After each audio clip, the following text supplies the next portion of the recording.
Alright, I'm back. Time to play some more Last Phantom Academy, but I have the time. Day 10, let's get this go. Hello? Hello? This is a supplemental broadcast. Ignore the announcement about celebrating your milestone. I already unlocked all the classrooms. Hooray! That means you don't get anything special today. Just use this time to train extra hard, okay? Training, huh?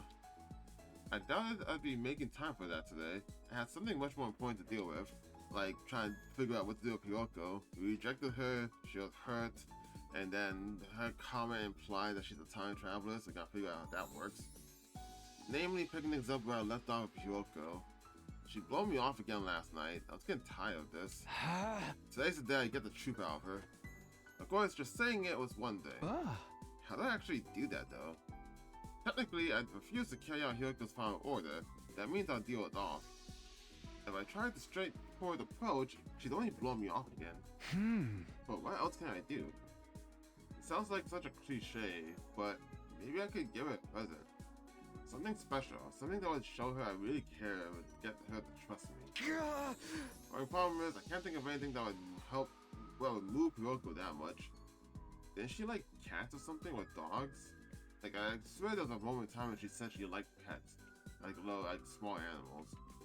But I might be thinking of Raincoat, actually. I thought about it a little while longer, but still didn't come up with anything. Guess I'll just have to ask the others. And so after breakfast, it's out to ask around and try to figure out what to get Hyroko. Okay. Alright, who should I talk to first? See, Moko. Eito. Oh, I kind of forgot Eito was roaming around now. The twins, Shoma, Kyoshka. These are the weirdest choices for like asking for a gift for Hyroko. Why would any of these people know anything? Why would Hyroko? Why would Moko know anything? Hey! Talk to me, perfect timing. Can I put you in for a Cobra twist real quick? I thought you didn't. Then what are you even doing here? What is there to do in the gym besides wrestling? Working out is not wrestling. There's tons of stuff. It's okay, I get it. You come to interrogate me about that thing, right? What thing? Well, it's true. I opened the valve for the fountain in the courtyard all the way. What? What about it? You're saying that curve had something to do with how Eito escaped? Where are you going with this? I didn't say anything about anything yet. This sounds like it could be important, though. Can you tell me some more about that? It was yesterday, really early in the morning. I say about 1 a.m. on day 9. I felt really hot and couldn't sleep, so I went for a little walk in the courtyard. Then I ended up talking to Eito. I've been wondering just how high that fountain over there can reach. Maybe you'd be good enough to transform me? Once he mentioned it, I got curious too. I opened the valve and the water started shooting out like a huge geyser. And he just left it like that? Yeah, Eito asked me to. Said watching it would help him sleep. That definitely sounds suspicious. Wasn't sure what it meant yet, but felt like I should remember that for later. Right now I had to focus on Hyroko. I switched gears and asked Moko if she had any idea what she might like. She thought for a moment before answering. Before I continue this, where was the mystery route? Because in the mystery route, we learned that you can turn the fountain on, right? And it will eventually, you could essentially flood the room via turning on that geyser. And when you do that, what? The rest of them are down here. And when you do that, it lifts up the cage so you can escape that way. That's what was used to kill Shoma when he was in the cage. But like, I'm still trying to figure out this whole chapters I try to look at these chapters and like, you're supposed to learn about this. Learn about stuff from a previous chapter, and then you get to this chapter over here. Because the mystery route is chapter 15, and this chapter is chapter 13. So yes, I guess he's supposed to learn or infer about that from this. I'm guessing that's how he got out. And then after that, you go up there and learn to do it with Shoma's cage to kill. Sorry, my mind wander there. Because if this is first, and if this is chapter 13, and the mystery about that happened in chapter 15, that makes me think that, like, if there's more people that can time travel, and they went over there, then they would have that knowledge, and that's why they tell who was it, Ava, to do that, because they would know that doing that would lift the cage. Because we learned in this route that it can be used to lift the cage. But then I'm like, if that was true, then Kako couldn't have been sent from the other timeline, the Box of Calamity route, into the mystery route. That would not mean that. Did she jump twice? I'm thinking like X is X or by other extension, the person wearing Kurara's mask in the mystery route is Kako after she got forcefully jumped via Hiroko. But if what I'm saying here, it makes any references to that in the mystery route, then she'll have to learn about it here, right? That's what that comes off as. But I'm like, why would she do that? And also, why would Eito not drown?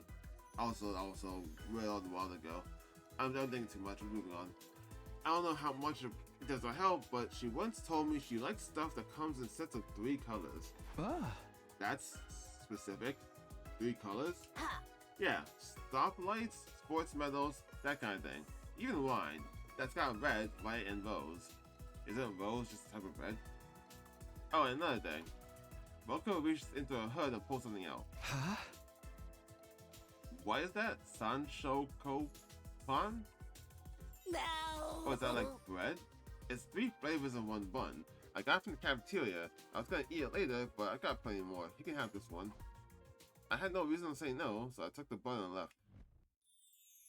Okay. That was really weird.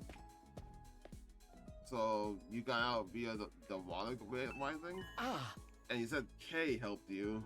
But again, I feel like K would mean the name of someone's name. Hello, Takumi. I've been thinking about when you visited me a while back and said you're alive. I've been trying to figure out what you could have experienced to make you say that. And what? You really want to know? Yeah. Then let me out here. I promise I'll tell you then. So that was just another ruse, huh? Was it though? I assure you, it's a very convincing theory. As if anyone would fall for that, I glared at Eita for a moment in silence. If you did let me out, I could be useful in other ways too. I could act as your advisor, help you out with any little things you don't want anyone else knowing about. Not interested. You're the one who's visiting me. Why are you even here, if not to hear what I have to say? I came here for ideas on how to get through Hiroko. Yeah, why did you do that? But even if Eito did know anything useful, he was the last person I want to ask to get help. Oh, don't look at me like that. I might just have to tell everyone about the other thing, you know? The other thing? Which other thing? About you coming from the future. You still haven't told them, have you? I'm kidding. I wouldn't do that. It's a secret between you and me. And a secret that's important isn't something you blurt out in the heat of a moment. No, I'm saving it for the right moment. Seriously, I know something's sticking out Eito's pocket. I thought it forward, reached in and pulled it out. What's this? Oh my god. I think it was then. He did get out via the water trick. Because this is the same thing that we figured out in the mystery route. Didn't they fill the room with balloons and that helped lift the cage up once it flooded with water? Wasn't that like the whole theory? But now, yeah, that would imply that to me that would imply that someone from this timeline went to the mystery route to do all that. Because then, like, why is everything connecting like this? So is the other Kako here in this route? What's this? Can't you tell? It's a balloon. Not just any balloon either. It's made of special kind of rubber that makes it extra sturdy. I stared at the balloon in my hand, trying to piece some things together. You can have it if you like. There's plenty more where that came from. I shoved it into my pocket and left. Are we learning about? Are we supposed to be learning what to make Kyoko? Are we learning about how the underwater cage trick works? Kako, I'm real suspicious of you right now. The fuck? Are you are you the Kako here? Or are you the Kako from the Boxer Calamity Battle? The one that's possessed with Gi? Please don't disturb the crime scene, Mr. Sumino. The world's mystery solving twins are working on the case here. A case? Isn't it obvious? The sad, or scandalous Akutsuki disappearance, for short, that's actually clever. Why is that short version longer? Have you found any clues? No, not yet, but there's one thing that's interesting. Takumi, did you notice anything strange with the courtyard when you came here last night? Let me guess, was it wet? No, not really. The ground was damp, yeah, damp. The whole place was soaked. Oh my god, we really did do it, yeah. 100% did it. There are a lot of plants here, so there's a lot of moisture around, but it was a lot wetter than usual yesterday. It was like the courtyard had been doused by a sprinkler or something. Huh, I didn't notice that at all. But what's it got to do with the sad case? That's the question we aim to answer during the investigation. The grand courtyard is wet. It's weird, but I've got other things to worry about. I asked Ima for ideas of what might make Kyoko open her heart to me. I feel like this is more important right now, to be honest. To their credit, the two of them gave the matter some serious thought before answering. Sorry, I've never really spoken to Kyoko at all that much. Me neither. I don't think I can tell you anything useful. That's too bad. Yeah, maybe this will make up for it. Kako reached into her pocket and took something out. What's this? It's a piece of poop. What? Yeah, what? Just kidding. It looks like some kind of animal fossil to me. I couldn't tell you what kind of animal it was though. Yeah, same. We found it while we were looking for Eito before. Looks weird, doesn't it? Here you go. Found it while looking for Eito? Found it where? Without waiting for a reply, Kako pressed the strange fossil into my hand. Well, I had no reason to refuse to take it, and I figured might come in handy. I figured it might come in useful for something later on. That's the wrong word. It should be handy. Am I correct? I figured it might come in handy with something later on. Putting useful there doesn't sound correct. That's why I kept reading it and getting like just destroyed in my mind. Like that's not what that word's supposed to be. Might come in useful. I'm even trying to remember. I'm still fucking it up. Might come in. No. What the fuck? No. Oh, Takumi, are you here to help me train? I'm still so weak. I feel like I might keel over if an invader just looked at me hard enough. Sorry, but there's something else I want to talk about. I'll share about my quest to gather information. Something that would make Kyoko open her heart? Well, I can think of one thing. Soft vinyl. What? Like plastic? Yes, like a doll made from soft vinyl. Although doll isn't really the right word. Maybe figure would be better? It's not just the human-shaped ones she likes, after all. Did Kyoko tell you that herself? That's right, she used to collect them back in the complex. What? A sadistic ice queen like her secretly being a passionate toy collector. It's kind of cute, don't you think? Kinda is there. Those are some surprisingly strong charms coming from Shoma. Oh, speaking of toys, about 2 days ago, Eito asked me for something. I just remember now, and it might have something to do with how he escaped. What? What did he ask you for? Balloons? So yeah, some sturdy rubber balloons. Empty ones, of course. Not already inflated. There are about 100 of them. 100? I made them using the Githomanic and gave them to him that morning along with his breakfast. I hate how much is collecting. This is connecting to the mystery realm. It's connecting so hard. He said he wanted them to help strengthen his diaphragm and improve his lung capacity. I didn't believe that was all there was to it, of course, but I didn't see how it could hurt, so I gave them to him anyway. So yeah, what was the trick though? Like you inflate them, fill the room with water, and then the balloons, they lift the cage, right? It was either like they lift the cage, it is something. There was some special property of them when in like the water due to buoyancy. And that like I think that affected like the cage and lifted it up. Something like that. Something that would touch Lady Hyoko's heart. It's also just very weird that we're learning about all this while we're trying to figure out this quest for Hyoko. And just doing the Misty route first, I just know already that's connecting to that, because this is the exact steps. I'm not sure how useful this would be, but I believe she likes cats. Cat, that's why I was right. Cats. You know, furry creatures that go meow? She had a pet one back in the complex. She admires their independence, their ability to work at night, and their hunting habits. Apparently they remind her of herself that way. Cats, huh? If I may, I've been wondering about Saito. Do you really think he could have broken out of his cage without any assistance? No, someone else at the least filled the room with water. Or rather, either that, or they told him about the whole balloon trick and then filled the room with water after. It's either one of those two. They either learned that trick from Eito and were willing to help him out, or they taught Eito it and then used it later on for the mystery route. Is something bothering you about that theory?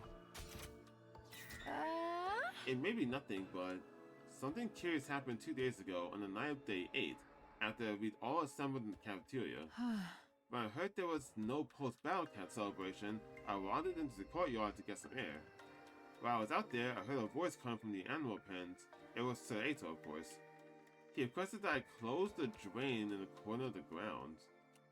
That sound of the water was keeping him awake.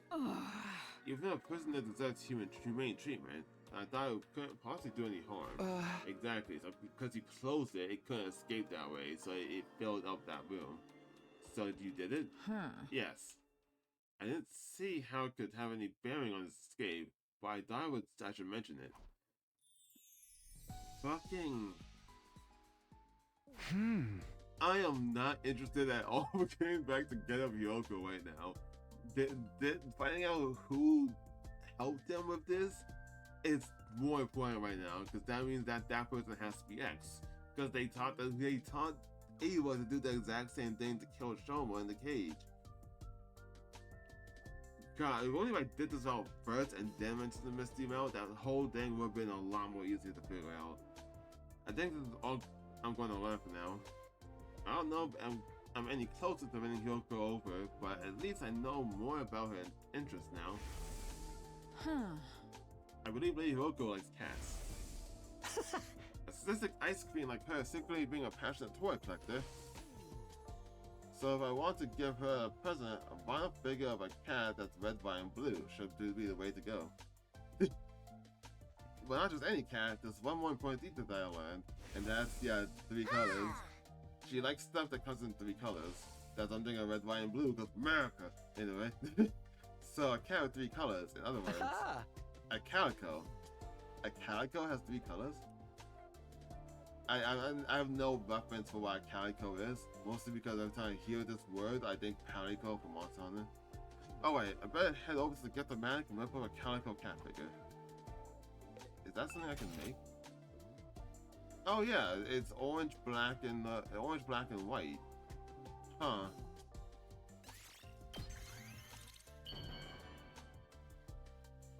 Interesting choice. Yeah, I've seen these cats before. I just didn't know it's called a calico. Okay, it's done. Now I have to give it to Hyoko. It's a good figure. Wait, didn't every time I did like a gift like this for someone, it usually leads to one of those like persuasion sections? But no, because we gave a gift to they did the same thing for Nozomi with a kaleidoscope, whatever, and then it leads to a persuasion section. It took me a while to figure out where Hyoko was. Sometime after sunset, someone told me they'd seen her going into her room, so I hurried over there.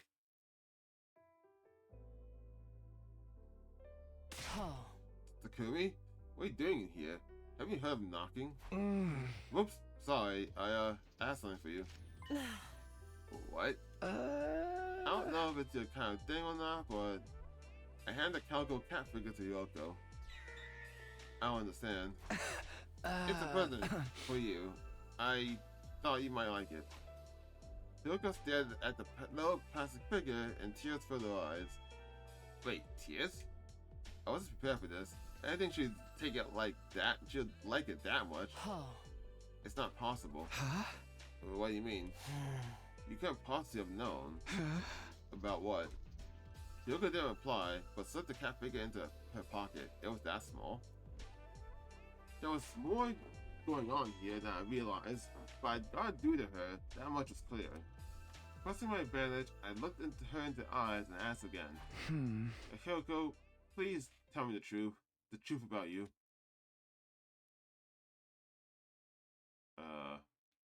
Oh, we are doing this. Anything we're doing with Yoko, though. What is this? You're just suddenly giving me a gift. Are you trying to buy me over with material goods? You must think I'm a fool. Did you think giving me a present would get me to spill my guts to you? Please don't project your ridiculous ideals onto me. This, paltry trinket isn't enough to change my mind. This one. I'm like, admitting to it would not be good. Come on, that's not what I'm doing at all. Like, admitting to it would not be good, and the I don't know just seems like a pessimistic answer. I just wanted to express myself to you. I thought it would help you understand that I'm acting in good faith, or that you'd at least see how serious I am. Anyway, a promise is a promise. You couldn't meet the conditions I laid out. You didn't follow my final order. Therefore, I have no obligation to tell you anything. No idea. I have fucking no idea. You actually meant that? You really wanted me to do it? Are you completely insane? Of course not. I was just teasing you. Stop jumping to conclusions. Oh, fuck that. But it really doesn't matter. Saying it right now really doesn't inspire me to ask about it. You gotta say anything. Wow, okay. Like, I was like, was I supposed to confront her on it, or? To buy me over? I wasn't sure if I was supposed to confront her on it, or like, act like it didn't happen. Come on, that's not what... Anyway. So... A promise is a promise. You couldn't meet the conditions I laid out. I feel like saying you mean last follow night is the same order. thing if you actually like that, Therefore- so I'll go with this. But what are you talking about? I don't really follow what you're saying. Oh, then so be it. I feel like being avoidant about it wouldn't be a good idea. Although... Well, there is something on my mind.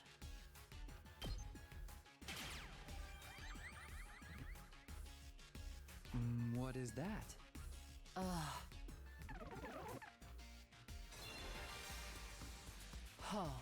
Let me just ask this.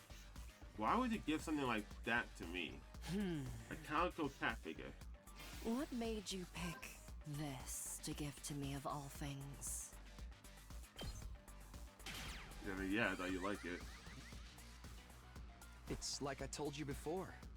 I somehow knew you'd like it. Oh. I see. It's true, I do like calico toys. Being totally honest with you, I was happy you gave it to me. But how? How did you know? My fondness for soft vinyl figures. You couldn't possibly have known about that. So how?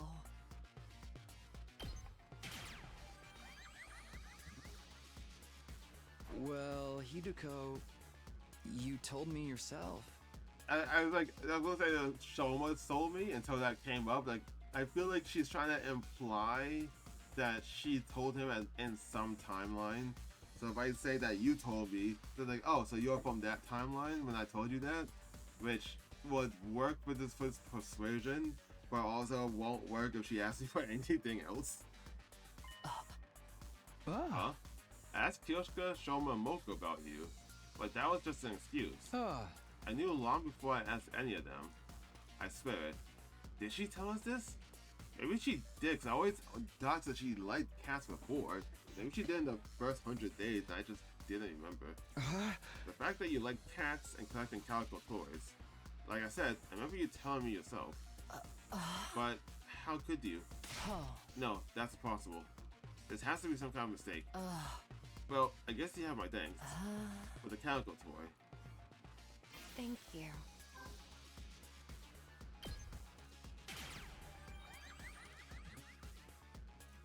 I'm just glad you liked it.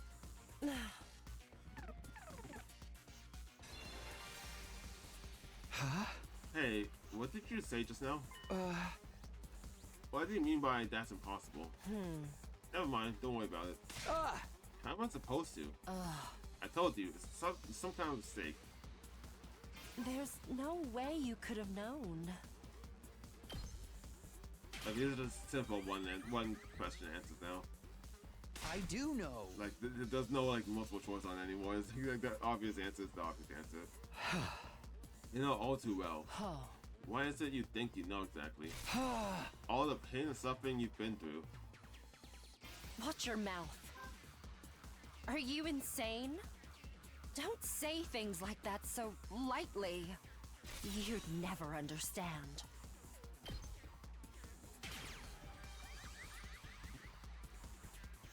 You've been isolated all this time.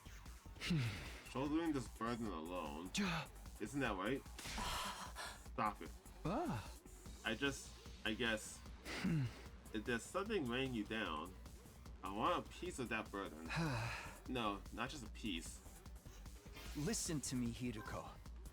All of the pain and suffering you're feeling,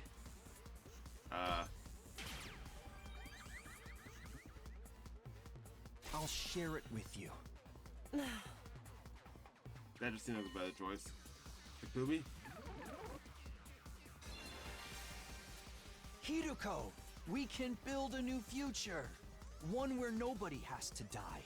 A future where we all make it to day 100 with a smile. Not just day 100, day 101, day 102. And every day after that too.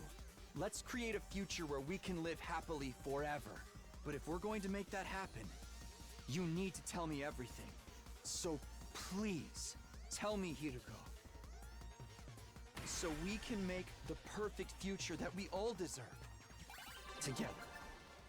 Oh, that's sweet.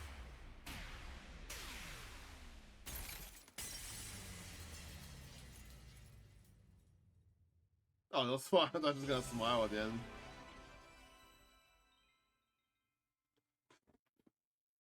Okay, that's nice. Takumi, are you sure you can handle it? The truth is a lot more cruel than you think. And once you hear it, there'll be no going back. Are you prepared for that? Do you still want to know? Yeah, I'm sure. Alright, I'll tell you. But promise me one thing first. Whatever you might learn, don't let it destroy you. I looked her into her eyes again. Okay, I promise. Yoko seemed to accept my resolve. Then she abruptly left the room and let me outside. Okay. What are you doing out here? I want us to see the satellite. Hugo looked up to the night sky where the pale shimmering artificial satellite hung in the void of space. It's so far away from us. Almost impossibly far. It looks so big. So close. Like we could reach out and touch it. But we'll never actually get there. Or more accurately, we've never got there. Well, not actually true. I mean, the first 100 days you were alive for it, but Takamaru, Tsubasa, Kako, Shoma? Yeah, Shoma. Like, some of them actually do make it there. We just don't know what happened to them. Even after everything we've tried, it's always just out of reach. Everything we've tried? Oh. You've probably figured it out already, but I'm a time traveler, just like you. I hesitated for a moment, then nodded. Oh. But this isn't a one-time only thing. I've lived through these 100 days countless times. Same. Every time, things play out a little differently and create all kinds of new problems. I've experienced all these variations, all the branching timelines that result from the different choices we make. That's why I've been able to tell when the next attack is coming, among other things. Oh. And all of this doesn't just apply to me. There's someone else. And that's you, Takumi. Huh? You've also experienced our 100 days here countless times before. Yes, I have. What was she talking about? I was so confused. I blurted out the first thing that came into my head. That can't be right. This is only my second time here. No, it's not. You've been through this just as much as me, over and over again in an endless loop. Even now, this is only the most recent in a long series of 100-day cycles. I like doing this at the point in time I've done now because it's actually true. But if I did this is my first route, then I'll be getting this real early. I'm like, what are you talking about? I'm like, I've never done this yet. You just can't remember the others. Maybe now is the most recent in the long series of 100-day cycles. No, it can't be. Strictly speaking, neither of us are time travelers in the way you think we are. What? This isn't a matter of us leaping back in time. It's more that we're trapped in a time loop. What? That goes for me, and you too. You're the same as me, Takumi. You're not a time traveler. You're a time looper. We're looping? We're looping through time? Interesting. What? Another lock? I'm sorry? What? Huh? Unlock the new story Strictly route? speaking, neither of us are time travelers in the way you think we are. Wait, what? Oh. Oh, now it's telling me the lock conditions? This is story lock 3? Reach endings 34, 36, 72, and 76? Did these tell me what endings they were? Yeah, ending 45. What was about 34 and 36? 72 and 76? How would I...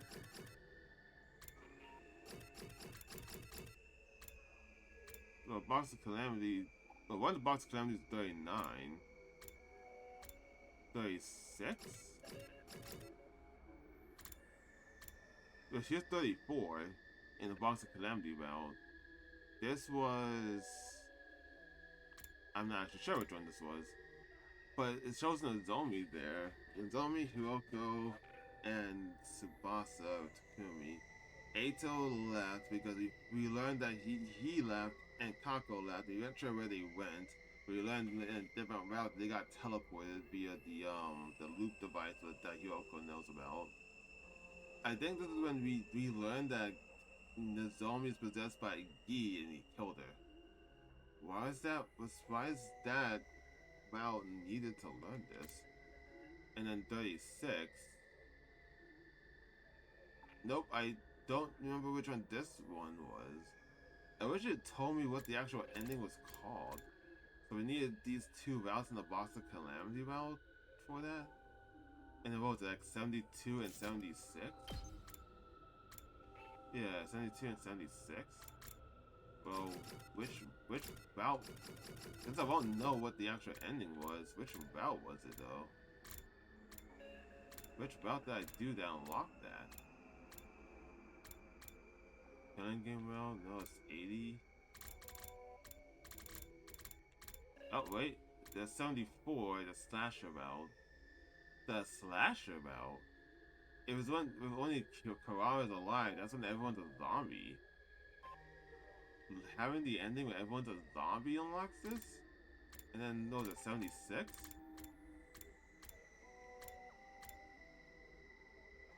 And then, this one. This is probably the one... One of these two is the ending in which Kyoshika sacrificed... Well, one of these two is the route when Takumi sacrificed himself. and then gets possessed by a Gi. Why is that required for the...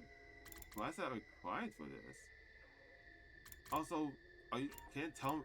Is one of these gonna tell me which one... It's probably not gonna tell me which endings I actually need to unlock the mystery valve over here. Is it? No, I need Reach Story Lock 2, which I don't know how to do that. That's weird. So if I didn't... Oh my god, I stopped playing. I started the last part right before I logged in the story log. Okay. But time loopers. I guess we need those endings to learn that we're looping through time.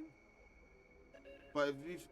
Wait, if we've gone through here multiple times, and if one of the endings needed to reach this involved and Takumi gets possessed by a Gi, is he possessed by a Gi right now, and he got looped back to this route? Is that what we're saying? This isn't a matter of us leaping back in time. It's more that we're trapped in a time loop. A time loop? That goes for me, and you too. You're the same as me, Takumi. You're not a time traveler. You're a time looper. The moment I heard those words, my head seemed to fill with a blindingly bright light, and then... Oh god! He's remembering the wealth I was just talking about. Oh shit.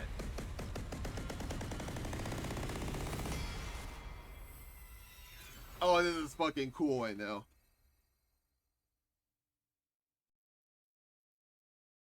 Okay. This is cool. Okay. The next thing I knew, I was back in my room, lying in my bed. Hyoko was there with me. Fucking what is going on right now, man? You promised me you wouldn't let the truth destroy you. It's like he's still alive, right? And yet, you fainted the moment you heard it. What are you, a salmon roe? What do you mean by that? You're soft and squishy and fall apart when the heat is on. She had a point. I hauled myself up and got to my feet. Sunlight was steaming in through the window. I must have been lying there all night. I guess it's not specifically what happened in those routes that's important for this truth, but just the fact that like he's now remembered that he has lived through all these different timelines, and those were the memories of those timelines. So if you didn't do them, then you wouldn't get to this ending. That's the point. It's not so much the content of each route. So supposedly, since the mystery route. Wait, what? Hold on. I'm sorry. I'm pausing here. That just happened to me. That just occurred to me. The mystery route, I didn't finish it, but even though I didn't finish it or got an ending for it, like one of the flashbacks in there, I saw Karawa's dead body. It showed up in there. Why did that show up? I didn't get an ending for this, but that showed up still. So if I never did that, also this is ending 97, 98. Does this lead to 99?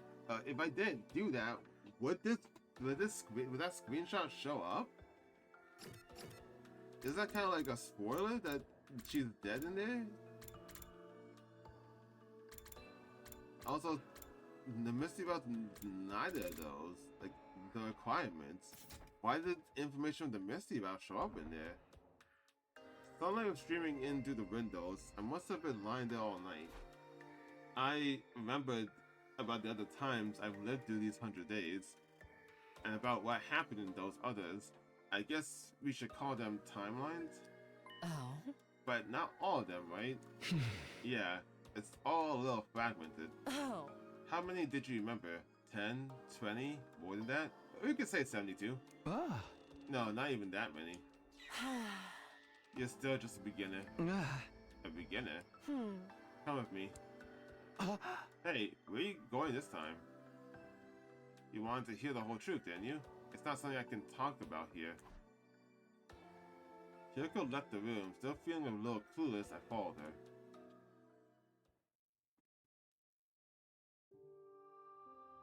her. We should be safe in here. First, I want to hear what you know. Which timeline, like TL's timelines, do you remember, and how much do you remember about them? TL's? That's the abbreviation for timeline. I've been using in my head. We can use the full version if you want.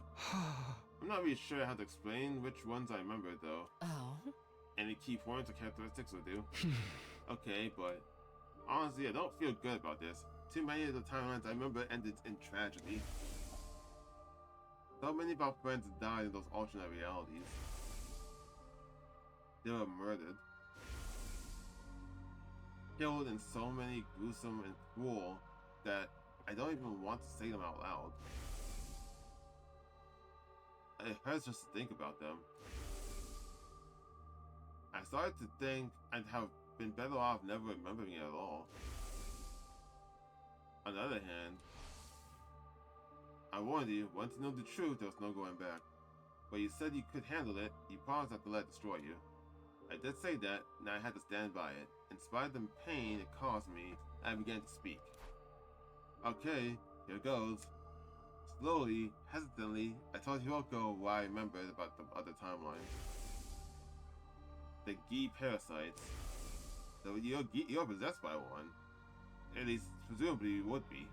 The series of murders caused by them. The exorcism rituals I held of Gaku. Why is that in here? Wait, that's nothing to do with this though. Well, that wasn't an ending. That wasn't an ending required for this. Fucking, why are we doing that? Why does he remember that? Fucking, the fucking exorcism of Gaku? Was that a quiet route? No way. Getting into the escape pod of Hiroko Tsubasa and setting off with the satellite. So, wouldn't you remember getting to the satellite in this route? There was another timeline of a serial killer in it too. Except that time, it turned out to be Yagumu. Wait, Yugamu? I said Yagumu again, didn't I? Yugamu was the killer?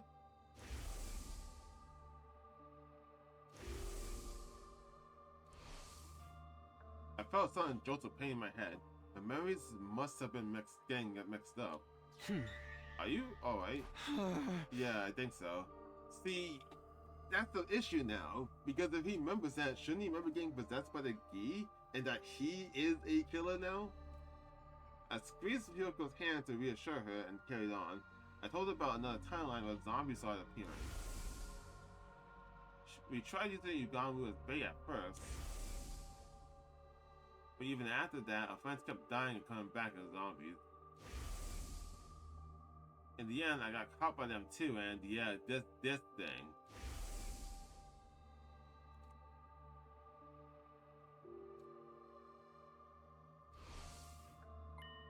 Wait a minute, did I become a zombie in that timeline as well? Yeah, you were killed on day 58. I think I remember that. The zombie Ato attacked me from behind. But after that, there's nothing. Oh, she was there, she remembered that. I guess you wouldn't remember being a zombie, huh? Of course not. By that point, I wasn't me anymore.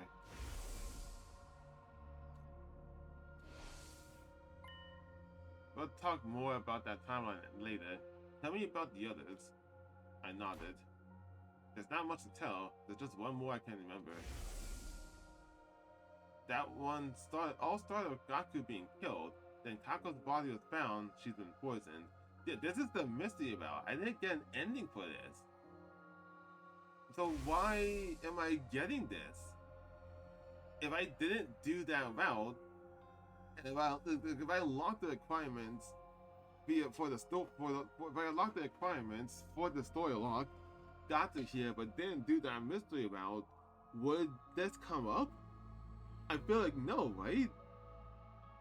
After some investigation, he figured out that it was Shoma who killed Kako. But then we found him dead too, killed by Eva. You know about Eva, right? You don't have to check in with me like that. Assume I know everything besides what happened while I was zombified. Okay, well, Eva activated her self-destruct device and died too. But that still wasn't the end of it. The killings continued. Next to go was Tsubasa then Moko. And then Kurara was found strangled in the secret room in the school's basement. Yeah, this was at the very end, so we gotta figure out who was Kurara, which I still never found out. It's wild I might get that information here. Why am I getting that information here? That's all I know. Shoma and Eva both mentioned a mastermind called X, but we never figured out who that was. It was probably them who killed Gakko, Tsubasa, Moko, and Kurara, though. Hyoko pushed the glasses up and directed her piercing glare at me. Is that really everything? Yeah, of course. She stared into space for a while, her expression unreadable. She was clearly thinking hard, but about what? I had no idea. Finally, she spoke. I take back what I said before. You're not a Samuro. Your mind has a tempered steel shell that can shrug off any attack. What does that mean? Don't worry about it. You'll understand soon enough.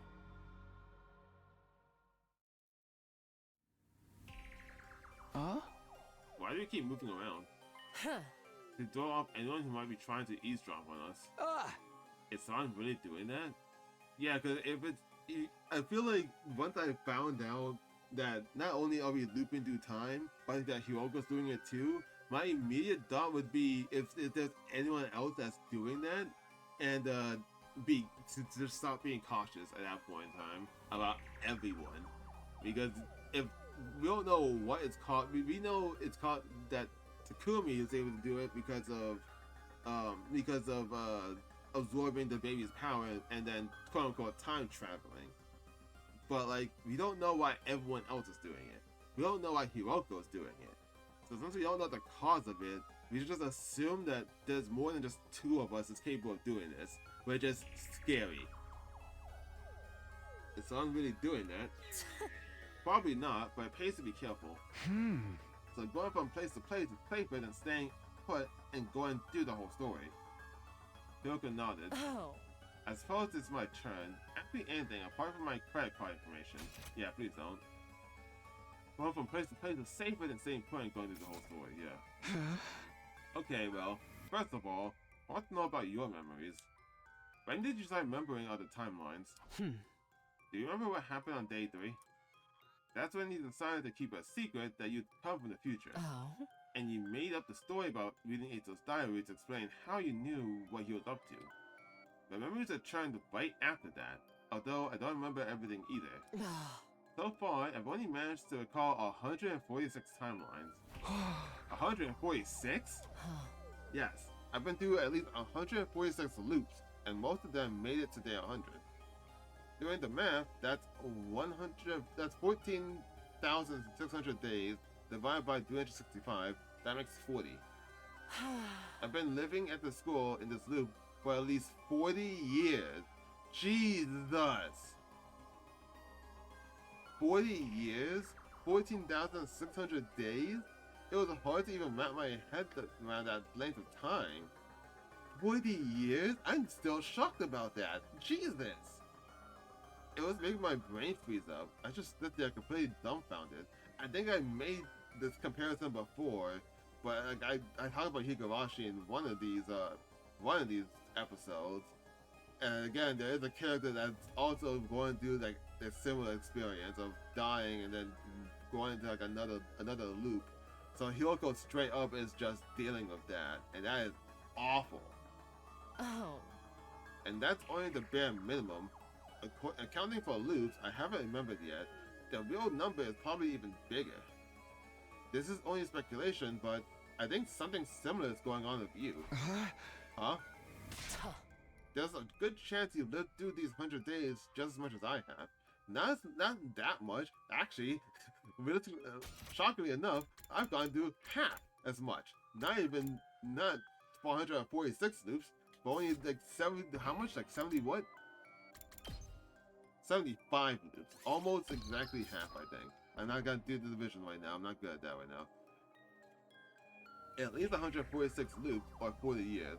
It's all happened. You just forgotten about it. Yeah, about half of that. So I'll say that Takumi's been living do this realistically for 20 years, which is wild.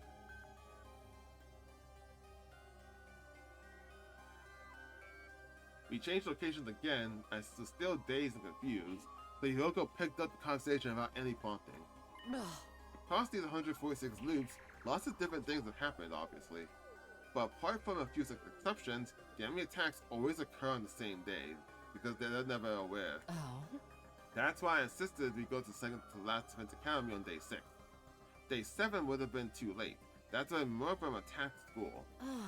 Likewise, on day 8, there would have been attacks on both academies. If that had happened, somebody would be sure to die. Getting the entire special defense unit together by day 6 was the only way to prevent that. Did you tell Siri and Nigo all this? Yes, including the part about me being a time looper. It's all starting to add up now.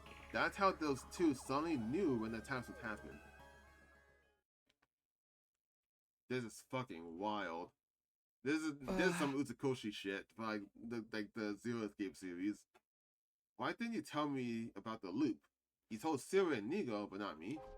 Huh? I did tell you. I told you and the others so many times in so many timelines. But things always played out in the worst possible ways when I did. Oh. All of you died, and I was the only one left standing. It's happened like that dozens of times. For some reason, telling people the truth only takes us down dark, chaotic paths. Yeah, it fucking does. Actually, oh my god, it does. It really does. Telling the truth here leads to a bunch of issues. Like, it leads to all these issues over here. And then, over here, when you do kill Eito, Takumi still ends up telling them the truth regardless. And it leads to the worst shit. Why is mentioning the existence of the loop cause issues like that? It's like we're cursed, never able to escape our fate or change it for the better. Isn't that what fucking Dalsha said? That we have a cursed existence? I thought he was talking about because of the fact that we're always dying, coming back to life and whatnot. But does Dalsha know about the loops too? I don't want to watch you all die anymore. So I stayed quiet about it. I thought if I didn't tell anyone, then maybe... But you're telling me about it now. Is that okay? You're the one who kept asking. You just wouldn't let it go. I guess that's true. Hiyoko drew in a deep breath and exhaled. She repeated that process a couple of times until she regained her usual composure. It's alright. That's not the only reason I decided to tell you. I have a feeling that this timeline might be different. Is this the true route timeline? I've got no concrete grounds for thinking that, but... Hiyoko reached into her pocket. She brought out the calico cat figure I've given her yesterday and squeezed it tenderly. Never mind, don't worry about it. She put the cat back in her pocket and said no more. This might be the true route here. That explains a lot, but I still don't understand how he got stuck in this time loop in the first place. Before we get into that, let me tell you some more about the loop itself. It begins on our second day here. Yeah, it's never the first. So we never do that encounter when we fight Mervyn for the first time, and then he leaves. It's always the second or the third day. More specifically, the night of day 2, right before Eito destroys Siri. Yeah, I always thought that was happened on day 3. Why always on the day 2? Right before Eito destroys Siri? Is it Takumi's fault?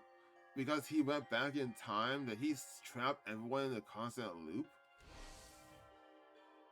When the loop resets, that's always the point in time that we return to. I think that's it. It's Takumi's fault for going back in time at all. Him doing that and then causing that surge of energy, I think it just trapped us in a constant loop of time loop. And when does it reset? It depends. There are 2 possibilities. Either when we die, or at 10 AM on day 100. Really? let me guess, 10 a.m. on day 100 is when he decided to go back in time. Day 100, 10 a.m.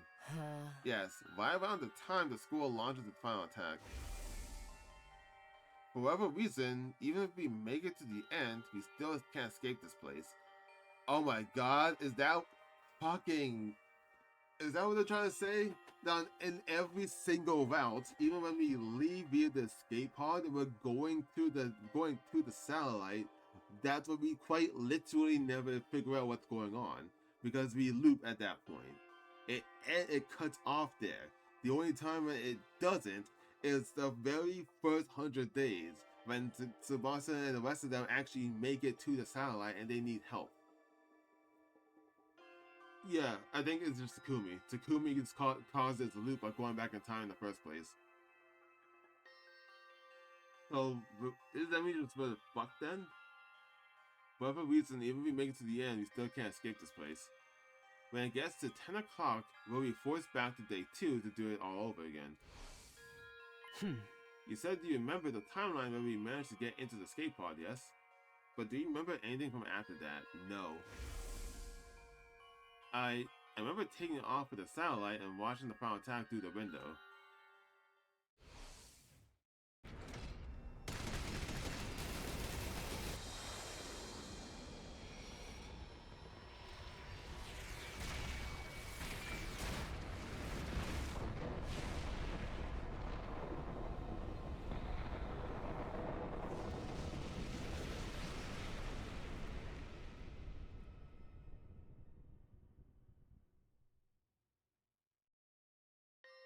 I was expecting something different to happen, but there's nothing after that.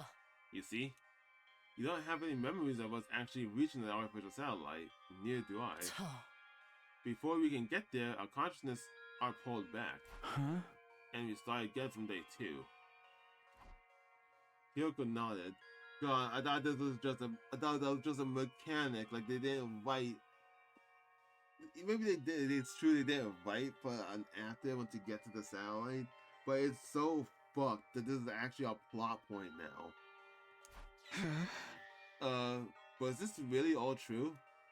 Somehow I have a distant memory of days beyond day 100.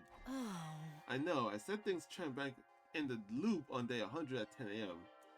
But there's no more than an educated guess.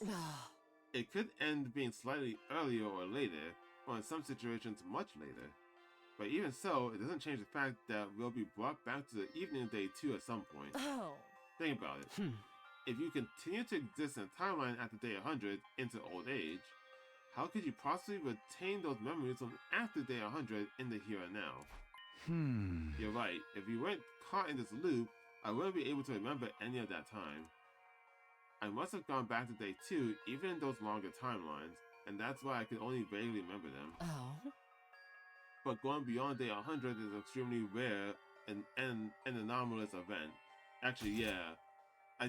There are sometimes after that, like if he might remember the route of Ava, for example, the Ava route, in which we actually are starting a family several hundred days after day 100, or when he fucked up the negotiations in the shit. I don't remember which route it was, but there was like an apocalypse that happened on this planet.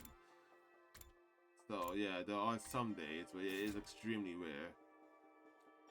It's probably safe to say that in general, the loop turns back on itself on day 100 at 10 a.m. So in those routes, he broke the loop. What breaks the loops in those timelines then? When I arrived back in the past, I didn't have any memories from the other timelines. Was it the same for you, Hiroko? I told you already, didn't I? But when we started returning on day 3, we forget everything the moment we return to the start of the loop. In some cases, like right now, we suddenly remember them again. I have no idea what causes it, or if there's any kind of rule governing the process. That is weird. Especially since I still remember my first timeline when I go back to day 2. That's probably because of your cryptoglobin. What do you mean? The first timeline we experienced, I'll just call it the first cycle to make things easier. During that cycle, you absorb Ato's power, but not just his. When I was killed by Ato, all of my cryptoglobin was incorporated into him. And now, by way of Ato, that cryptoglobin resides in you. Huh. On the 100th day of the first cycle, you had the Ghost Boy's power inside you. That made you strong enough to retain your memories when you travel back in time. Wait a minute, so the time loop and cryptoglobin are related somehow? Oh? It only stands to reason. Think about it. What's your specialist skill? Special redo, the power to try things again. Oh. See? It all adds up. But what about you? Your special discipline skill is totally different from mine. Ugh. You know how some people are really good at multiple subjects, like history and math? It's the same principle. So you've got the power to redo things as well. I do. Then why haven't I ever seen you do it before? Technically, I've never seen you redo something either. Yeah, I never had to do it before. The effects of skills that alter the flow of time are only visible to the user. Neither of us can tell when the other uses the skill or what changes when they do. Does that mean the defensive battles we've only won thanks to you be doing stuff? I've lived through this loop 146 times. Don't underestimate what I can do.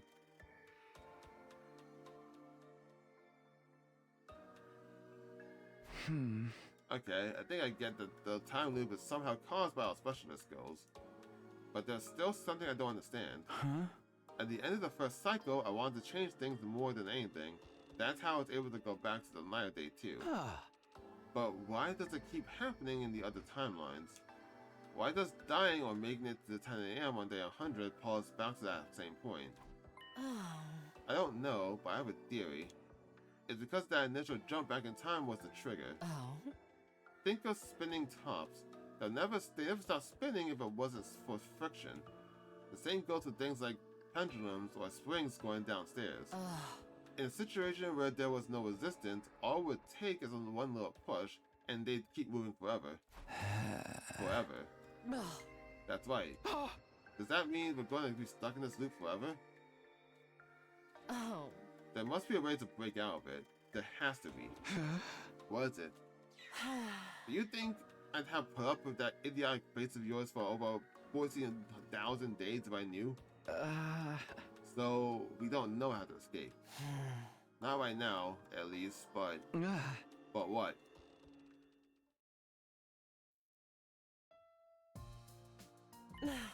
This is a first for me. Huh?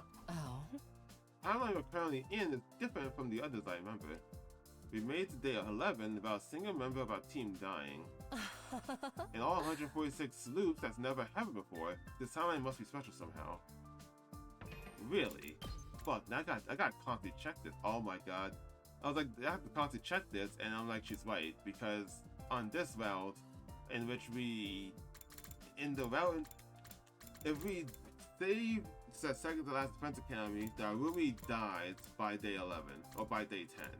If we don't save, if we go back and we don't save the second to last Defense Academy, this is the best number out, and we go up here and save the original Academy, not second to last fence, all of them die by day 11.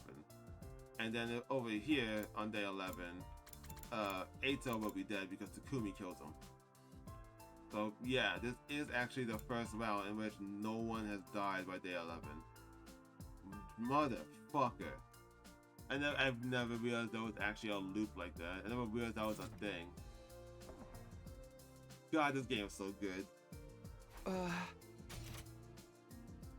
Yeah, it's never happened before. This timeline must be special. Yeah, the fact that she also said that this timeline must be special, this has to be it. This has to be the round in which, like, this is the round with the true ending. The true ending is in this round. Oh my god, I'm actually getting to the end. Is that necessarily a good thing though?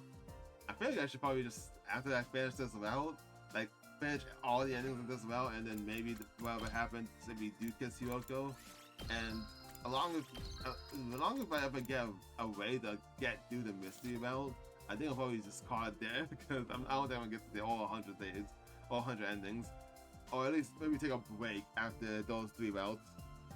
It's not necessarily a good thing though. If none of us have experienced a timeline like this before, we won't be able to predict what's going to happen. That's true, aside from when the enemy attacks occur, that is.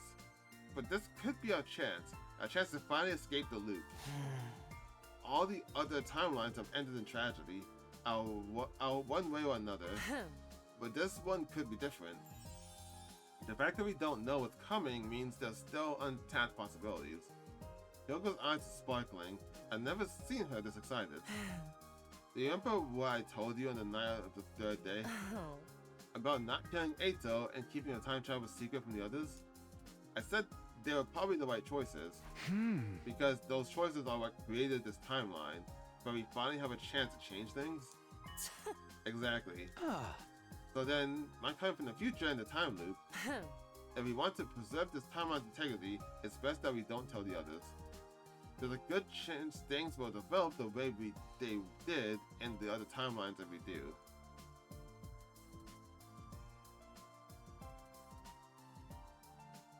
There was still plenty I don't understand about this time loop thing, but I had a pretty good grasp on the basics.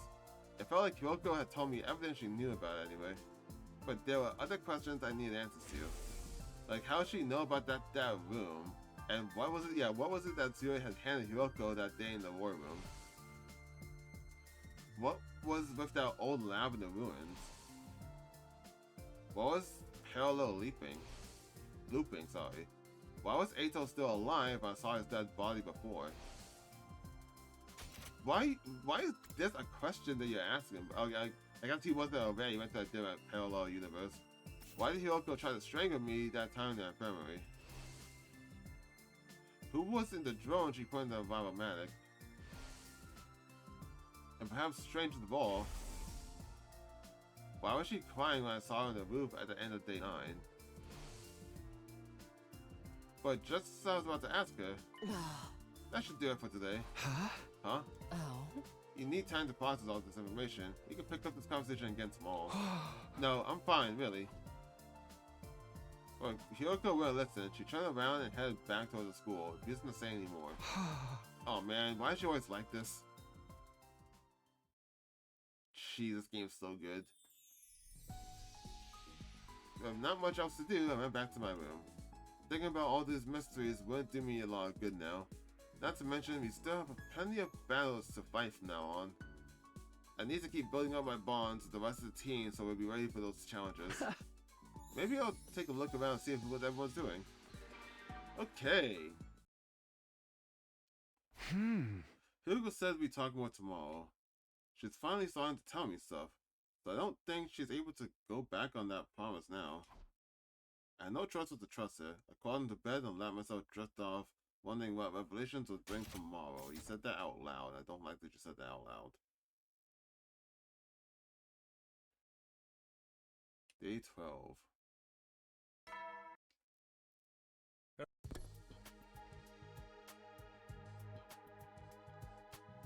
Hyoko called on me after breakfast. She told me to meet her in the entrance hall.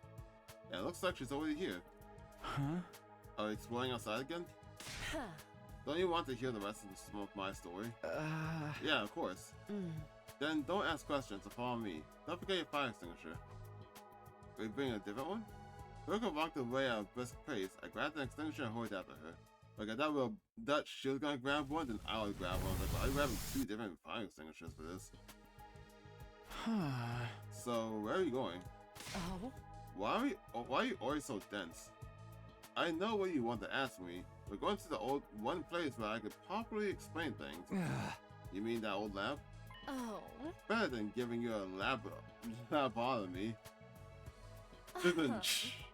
That was a joke. Yeah, I didn't think she was being serious.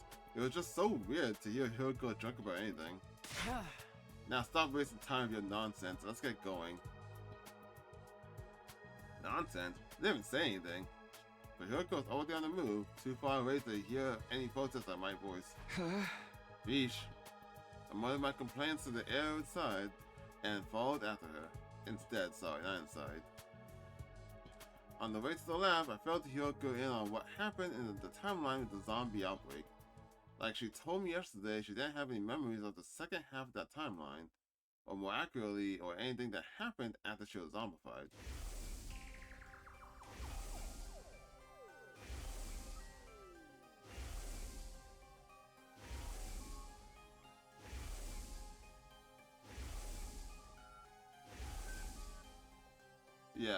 But you being possessed, that's the part that's bothering me. Because I thought that I can't tell when events are occurring, so I thought this happened first, and then the time frame in which the slasher was happening when he's the killer killing everyone. I assume that happened right after this.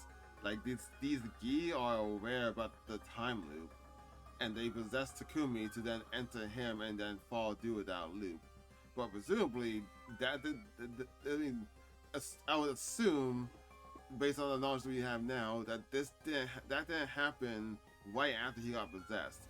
It's possible he still has the Gi in him right now. And I feel like that's an important detail we need to suss out first. Just like I thought, those zombies were created by the Gi parasites. It all began with the A1 and A2 specimens Zarumi and Gaku brought back. A2 was already in its male spawning phase. It laid its eggs in the bodies of our dead friends, including me. Oh? Then those eggs hatched into a male Gi and burrowed into corpses' brains, temporarily reanimating them. That also explains one of the biggest mysteries around here. It does? Which one? Oh? You're better off not knowing. But I know you'll only keep pressing me about it, so I'll tell you later. It's the biggest question... Let's see. It also explains one of the biggest mysteries around here. I'm guessing maybe it has to do with the invaders? Are the invaders, some of them already dead? When you arrived at the lab, Hiroko dispelled her class armor. I did the same. Why did we change back into our regular clothes? You can't put on a lab suit while wearing class armor. I don't think we'll actually need the suits this time, but it's just a force of habit. You know, that's a good point. I was looking back at like the images of the other timelines the suits showed up, and I think the people in the lab suits or the leap suits are Hiroko and Takumi, but since they in the suits they can't don their class armor. I'm guessing because the suits by default negates the effects of human anima. So that would explain why they never actually fight inside them in the other timelines. Which also means any timeline where we had one of them burn up in the undying flames, that means that we just killed off one of them like permanently, and that kind of sucks. I don't think actually, it's just science was supposed to have it. Why don't they work if you got class armor on? These suits have the ability to repel human anima.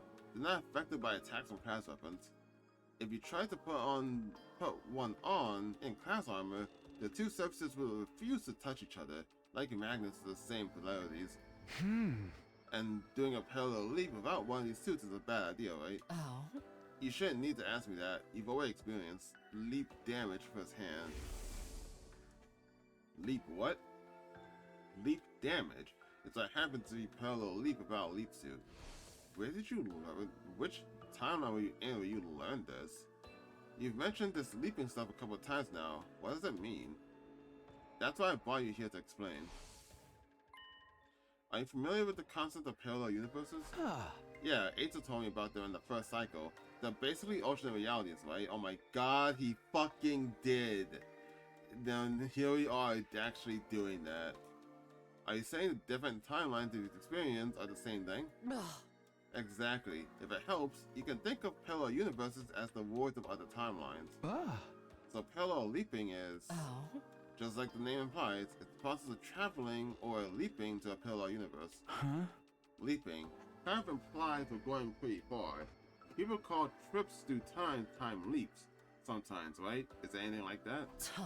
No, the direction is completely different. A time leap means going forward or back in time. A parallel leap is more like horizontal movement. Or like changing trains to ride a different line.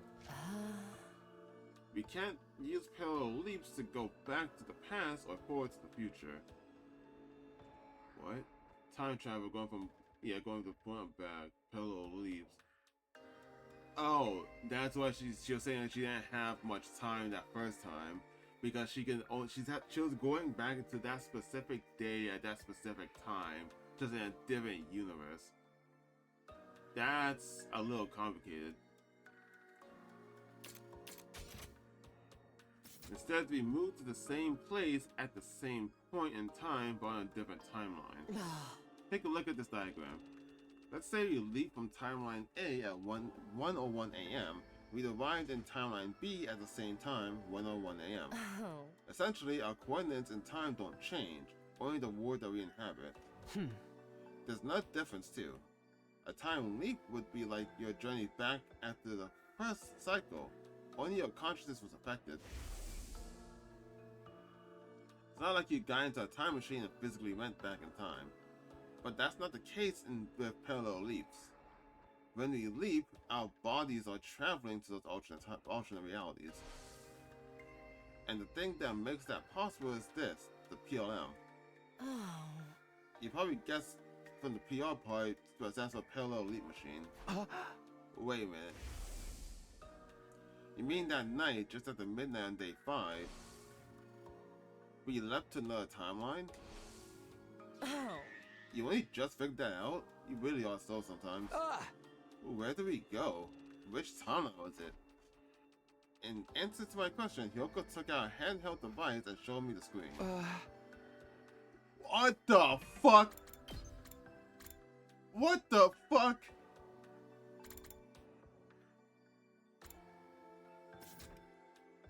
We are... These clever fucks. These clever bastards. This is the leap device we're looking at? Each timeline, this is what we're looking at? These cheeky bastards, man. I fucking love them. It even has to, oh my god. He even has them at each point like diverge when the choice is made. What's this? Oh. A map of the different timelines based on the machine's data. The timeline we went to that night was Hunt Mystery. Ooh, instead of Hunt Mystery, that was the mystery route. So they can't call them routes, I guess. The Hunt Mystery. Hunt Mystery. Maybe because it's one has like the mystery route, but it's also the killing game route. Hunt what? At the timeline that splits in 2 on day 25. A timeline that splits on 2. I'm going to be doing this a lot, man. Hold on. On day 25.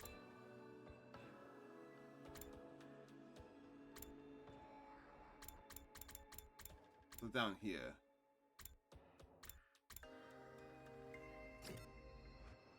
When we decide to not leave the school, there's a gap here because he blacked out. And then when he decided to join the Invader Hunt or not. Not join the Invader Hunt leads to the mystery route. Join the Invader Hunt leads to the killing game route. That's why it's called the Hunt Mystery, because it's split between the Invader Hunt or the mystery route. Hunt Mystery. I see. One of them you don't remember yet. We're forced to participate in a killing game called the Invader Hunt. I call that branch the Hunt Timeline. The other branch you should remember. It's the one where Gaku was killed on day 5 and Kako's body was found on day 27. You investigated the matter and figured out that it was Shoma who killed Kako. But then Shoma himself was killed. This time he pinned Eva as the culprit. But then she self-destructed and things only got worse from there.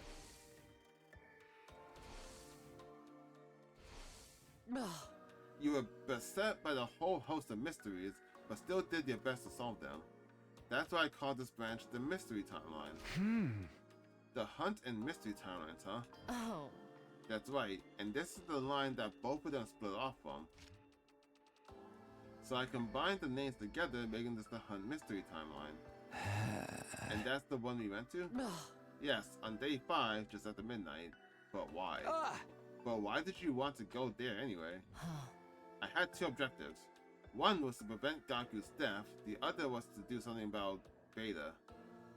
Yeah, the Gi there. Wait, what? Omega? Who's that? Just for a moment, Hiyoko hesitated. Omega is the one who killed Gaku. Yeah, So Omega is the one that possessed Takumi, went back and then went to looped and then killed Gaku on day 5 then. Which would mean there was Takumi then, like in Takumi's body then. So the one she went back there to try to save Gaku because she knew that's the day he was attacked, but she didn't make it in time and he was killed. He was still dead. So she's had to, like, after Takumi went unconscious, to put his body back where she found it. Did we notice, like, hold on. If we can't do the gallery here. We're gonna open up that, like, portrait of us if we found Gaku and see if we found, like, I don't know, like bloody footprints or something. Okay, here it is, yeah. No, so there's no, like, bloody footprints or anything. You mean X? Isn't that what the mastermind behind the murders in that timeline was called? No, X and Omega are different people. Omega had his brain infected with Gi data. Yeah, there were no physical parasite there, but it was just the same as if he'd been taken over by one. There's no physical parasite there, but it was just the same as if he'd been taken over by one. So that line saying that Omega had his brain infected with Gi data, that would imply, yeah, that she's talking about Takumi, yeah. She's talking about Takumi, but that would imply that, like, he got possessed at the end of the zombie route, and then split off, and then entered the mystery route.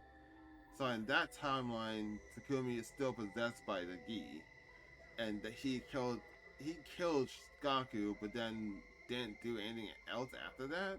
Why? That's what drove him to murder Gaku. Even if I hadn't dealt with him, he would have tried to kill again. That's why I went to that timeline, to remove the Gi data from Omega's brain. Okay, so she's just calling Takumi that's possessed in that timeline Omega. Those were my goals that night. Oh, so she didn't manage to save Gaku, but maybe she got rid of the Gi data, and that's why it didn't occur again. Honestly, I still didn't get it. I waited for her to carry on. Oh. On day 4, you saw me and Siri talking, yes? That thing you gave me that day was a cerebral glitch repair program. Or rather, a thumb drive with the program I loaded onto it. I couldn't have erased the Gi data without that. Why did Siri even have something like that? That's a matter for another day. The important thing is that he handed it over. Why did he have that? Once I had the program, I jumped to the Hunt Mystery timeline at midnight on day 5, just like you saw.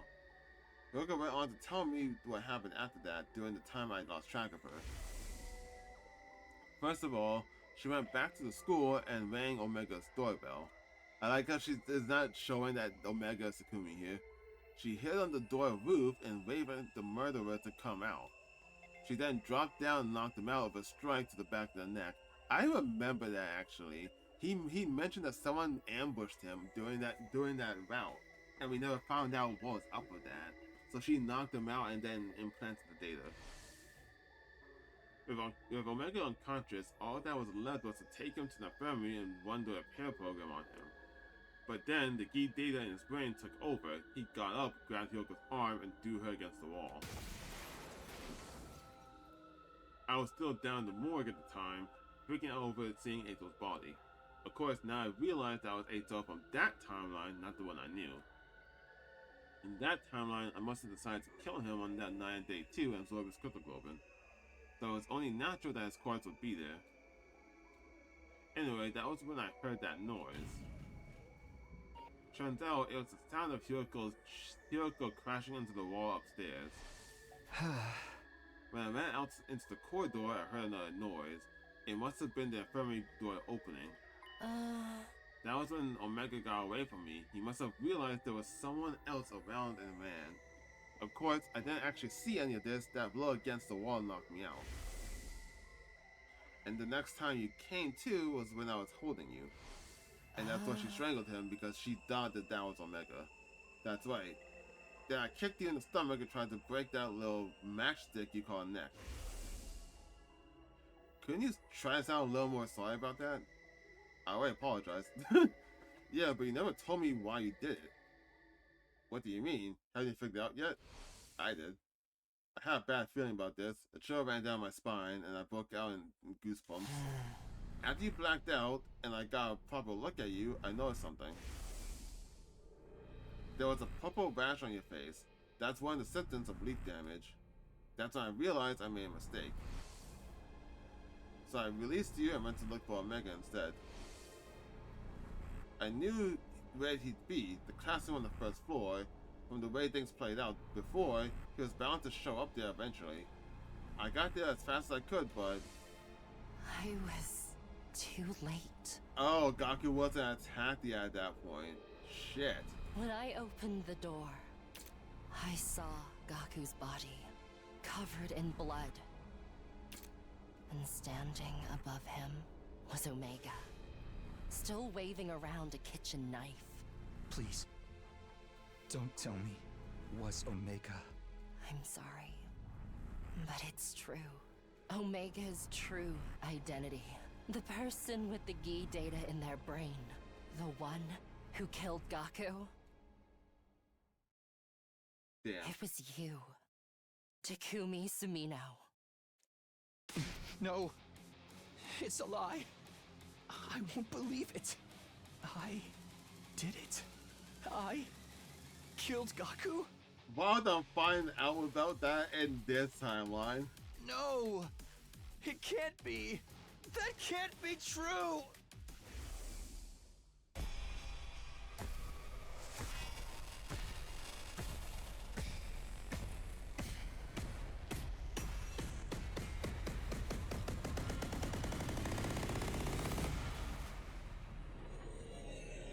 Yeah, the slasher about we already learned that it was Takumi that was the one doing it.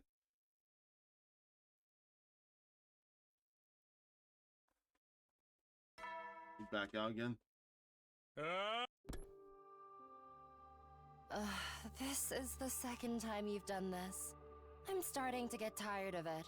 Did I pass out back at the lab? Yes. And I carried you all the way back. I'd say that makes us even for the whole accidental strangling incident. It's fine. I can see why you did it now.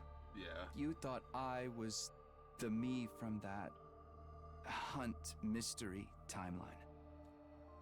I sat up and got out of bed. I remembered about the other timelines I've experienced. You said that already. Back on day 2, yeah, but I remember more of them now. What do you remember exactly?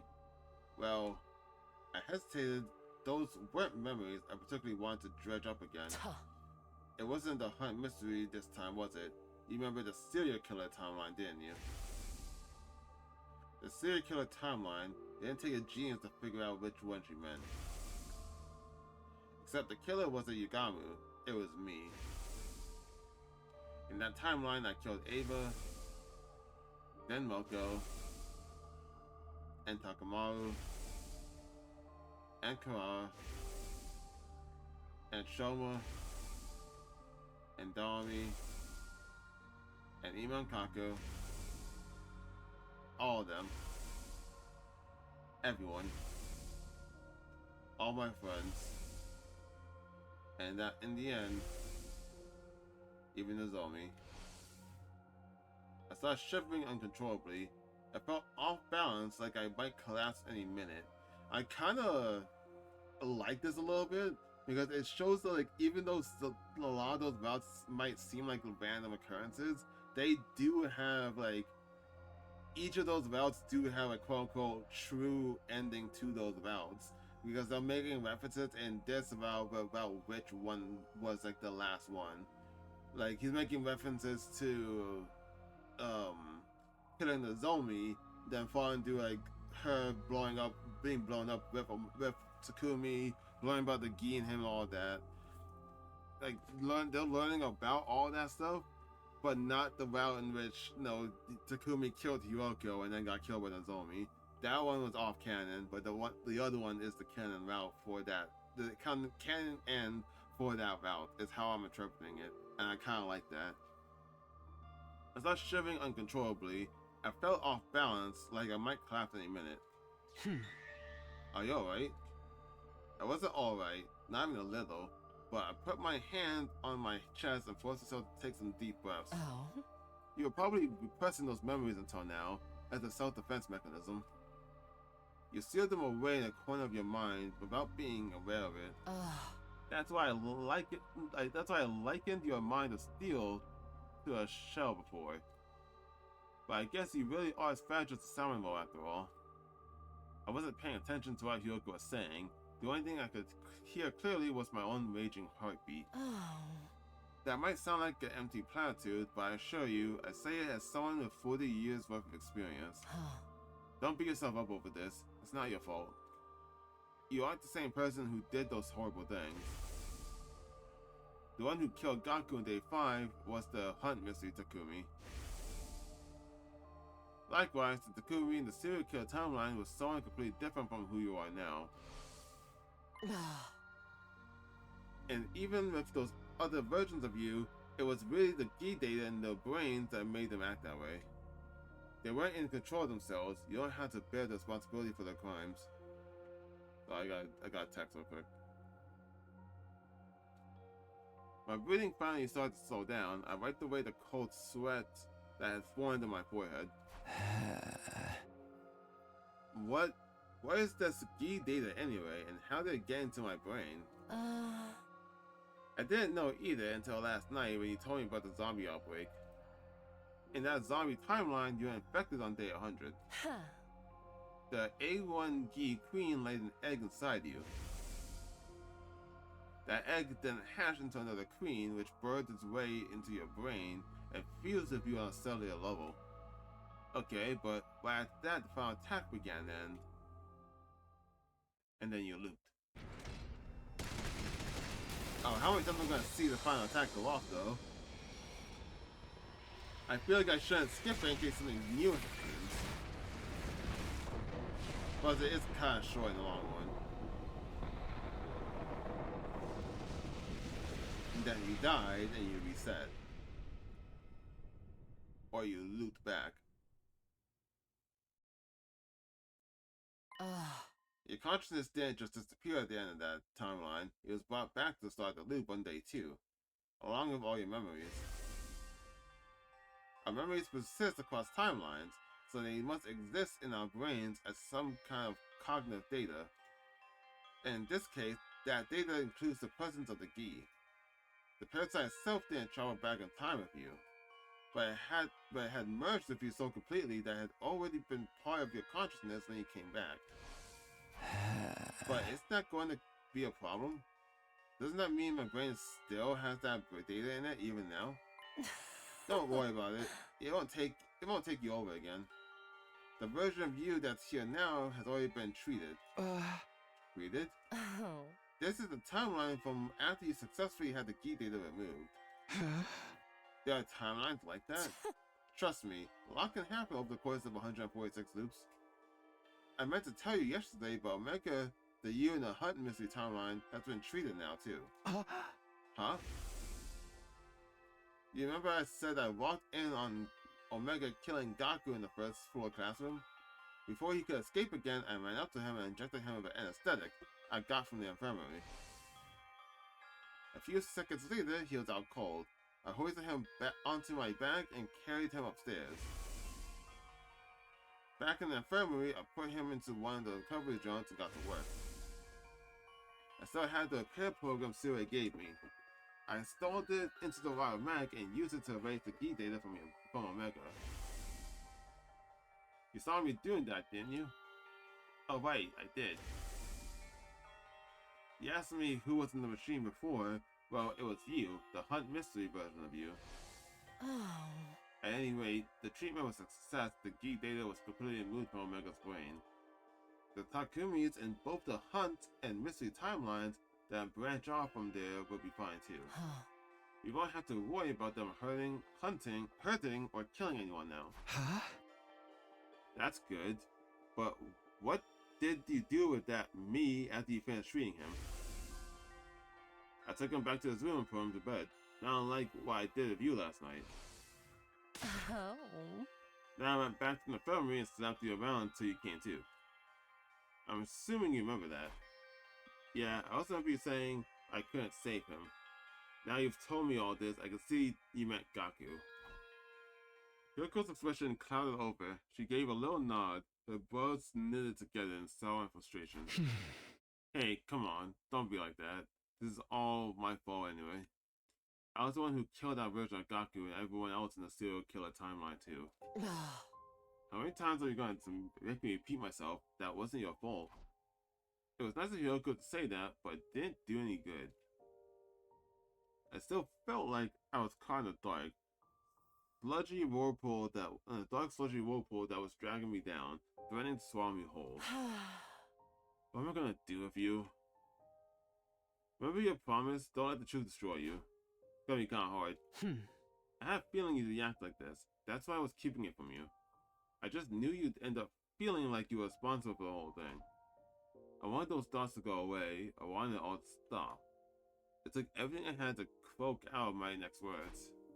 I'm sorry, but I'd like to be alone for a while. Hiroko sighed again, shaking her head in bewilderment, but she left all the same. A cold silence fell over the room. I could have sworn I heard a heavy rumbling gurgling up from somewhere deep beneath the ground. Sounded like the agonizing groans of everyone who died because of me. I dropped to the floor, covered my ears, and closed my eyes. Don't do this, Takumi. You might make another ghost. You've done this before, Takumi.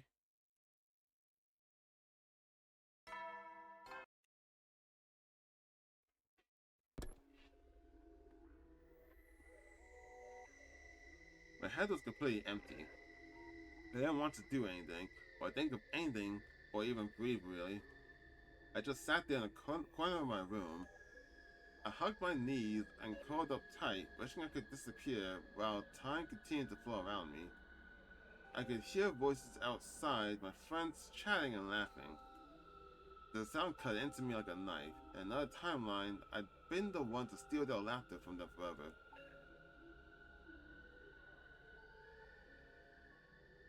At some point, my room started to get dark. The sun must be going down outside. Darkness seemed to trickle in until it filled the space completely. Lying there in the same position for so long, I'd lost all sensation, all remnants of my body. It didn't even feel like my body anymore. It was like my soul had come loose and I was staring down at my physical form from above. My visitor came in a little after that. How long are you going to stay like this? Oh? Everyone's worried about you. They think you're sick. Well, I told them you were anyway. I can't exactly tell them you are feeling guilty about things another version of you did in the ocean of reality. What do you want, Hiroko? Oh. I'm not here because I want to be. The others just sent me to ask you something. Ask me what? Tomorrow's day 15. That means there's another attack coming. They want to know if you'll be joining the battle. Oh. Or are you going to abandon them? Oh. Are you going to betray them? Do you just not care if they all get killed? They've already been killed. I killed them myself. All of them. One after another. All of them died because of me. So I just can't. Hold on, I'm getting another message.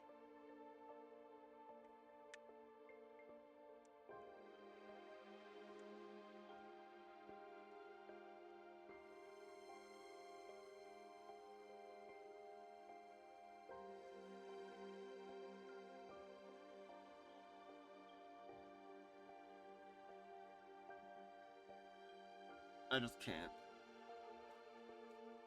I can't do this anymore. I don't care. Just let whatever happens happen. I really can't do anything. Hiroko continued to stare at me, but there was a different look in her eyes now. Disappointment. There was no pity there, only contempt. When she spoke, her voice sounded hoarse, like she was holding back some strong emotion. I'm disappointed in you. Did what you told me on day 10 mean nothing? I told you we could make the future we deserve. You told me we could make the future we deserve together. What happened to all that of us reaching day 100 with a smile? Hearing that is what convinced me to tell you everything. Felt like this timeline could be different. It was the first time in 146 loops anyone's ever said anything like that to me. I really thought there was something special about this timeline about you. I thought you might be the one to finally break us out of this never-ending hell. Oh. And now you're giving up. Just like that. I'll get to you. She clenched her fists. The look in her eyes had changed again. Now it's just glaring at me of pure, undiscussed animosity. Huh? You weakling, you sniveling coward. You think you get to give up and mumble around for the rest of your life? Who do you think you are? Osamu Dazai? Who the fuck is that? No, you're worse than that. You're like a mech pilot going crazy from being synced with its navigation system, or what you're saying, Chad? No, but no. Or a poser emo band fangirl bandaging her wrists just to fit in. Huh. The you that killed everyone was a completely different person in a different timeline. And he wasn't even in control when he did it. Get a hold of yourself. Huh. Don't you realize how much danger you're putting everyone in by wallowing like this? If anything's going to get them killed, it's your own negativity and self-loathing. You're sure as hell not going to protect anyone the way you are now. If you're going to allow others to protect you while doing nothing in return, you might as well be signing the death warrants yourself. Huh. You're going to get everyone killed, and you're doing it for your own free will this time. That's a complete betrayal of everything you believe in. Huh. What happened to all of us reaching day 100 with a smile? What happened to creating a future where you all could be happy? I've tried everything I could think of, and nothing's worked. I can't do this alone. I need your help. You, Takumi Sumino, you're the only one who can save us. For a moment, neither of us said anything. Yuko's shoulders were shaking, and she was breathing heavily. Her quick, shallow panting was the only thing breaking the silence. But eventually, even the sound became quieter. I guess that's it. I can't count on you for anything. Not in this loop, or the next, or the one after that. Never again. Hyuga turned and left the room. Jeez.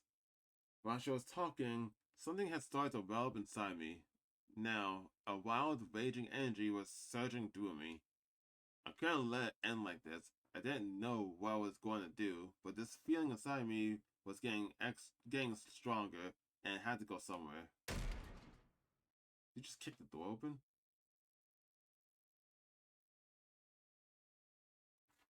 Before I knew what I was doing, I got to my feet and rushed out the door. Hyuko, wait! She turned around. She looked so sad. She so tired. But I looked her dead in the eye and let everything I was feeling come pouring out. I didn't mean what I said back then, and I still feel the same. I want to create a future where we all can be happy, not just up for day 100, but day 101, 102, and all the days after. Right now, I want that more than ever. Those memories, this knowledge about other timelines, they've shown me just how important that is. So I'll fight. Not just against the invaders, or my own weakness, but an enemy even greater than that too. I'll fight the cruel destiny that's been pushed onto us. A light breeze blew across the roof, buffing Hyoko's hair. She tucked a stray lock behind her ear and spoke, looking just a little more hopeful than before. What are our chances of pulling that off? Isn't it obvious? I have absolutely no idea. What? The future is an open book. That's how it's always been. And I want to create a totally new future that's no telling what might happen. But even so, I'll still fight. I'll fight with everything I have. I'll fight to protect you and the others and to create a future where no one has to die. You and I are getting out of this loop. Let's reach out and grab our future. I won't let it stay out of reach anymore. I raised my arm and extended it towards the satellite. Hyuko did the same.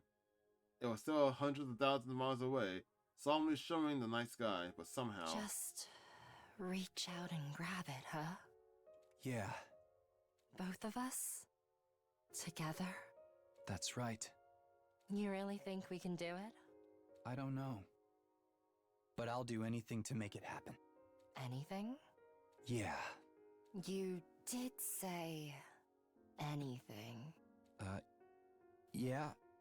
I did. Yuko let her hand down to her thigh. Oh. Alright, in that case, starting tomorrow, you're going to be my servant.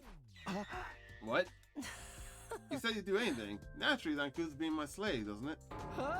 Hold on, that's not exactly what I meant. I'll be counting on you to get me out of this loop. Yeah, of course, but the servant thing is... Silence. I'm tired. I'm going to bed. I need to rest up for the battle tomorrow. Oh. Well, good night. She gave me a wicked grin before going back to her room. As I watched her go, I noticed a newfound spring in her step. I, on the other hand, suddenly felt uneasy. I doubted I'd sleep well tonight. And yet he did, because he secretly wants to be her slave, or servant. That's like the same thing being the boyfriend, or partner. I'm joking, don't take that seriously. Early the next morning, I woke Kyoko up and convinced her to join me in the courtyard. What are we doing out here at this hour? The enemy is going to attack during the morning announcement. But before that, I need to ask you something. Oh. What is it? Huh? It's about Veshnis, the Supreme Commander. In the last two battles, he basically told everyone to ignore her. He had us focus on the regular commanders instead. And you want to know why? It's simple enough. It's because she isn't as much of a threat in this timeline. Why not? In most, though not all other timelines, she starts absorbing Cryptoglobin like we do.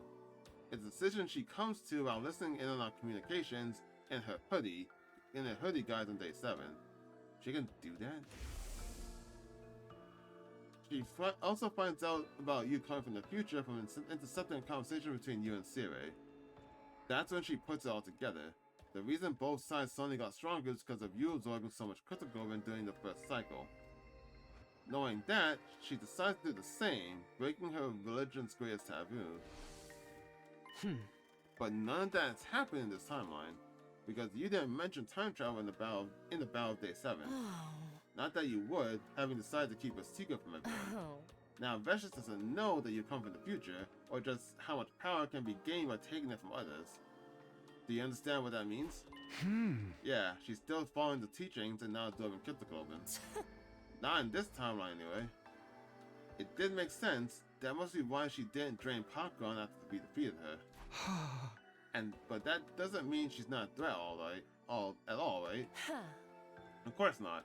Ideally, I'd like to put an end to her in today's battle. How are we going to do that? We have the new weapon Sire and Nigo created. It's what we usually use on day 15. Oh, right, but it's also usually unfinished. Yeah, the bomb. And it also requires someone to sacrifice themselves. So how are we gonna do this without someone dying? Also, yeah, this is exactly what I mean. We have memories of Kyoshika doing it. We don't have memories of Tsubasa failing to do it or Takamawa doing it. Which would imply that, like, I guess the Cult of Takumi isn't actually a true route then. But the true route would have been this one where Kyoshika does it.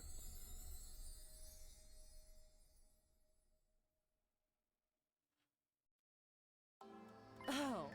What do you think I've been doing while you've been moping these last 2 days? I've been out gathering materials. I know the ruins so well by now, it barely took me any time at all. The bomb is 100% complete. That includes the detonator. No one had to die setting it off. That was good news, but I still felt guilty about it. Kyoko had been out there working so hard that I hadn't done a single thing to help. Wow. Sorry. Don't worry about it. You just left my boots clean to apologize. This bomb was also a lot more powerful than the past version. I gave Theory and Nigo some pointers to improve it. So we're going to hit Veshnis with that today. That's right. We're going to make Vichy Suis out of her. I don't know how you say that. Kyoko's eyes gleamed viciously behind the glasses. Then we heard the morning announcements over the PA system.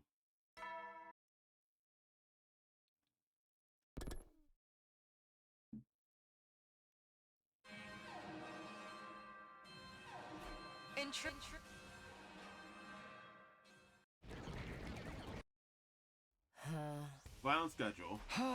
Okay, here goes. So, it might not kill, though. When you got into the war room, everyone was already there. You're late.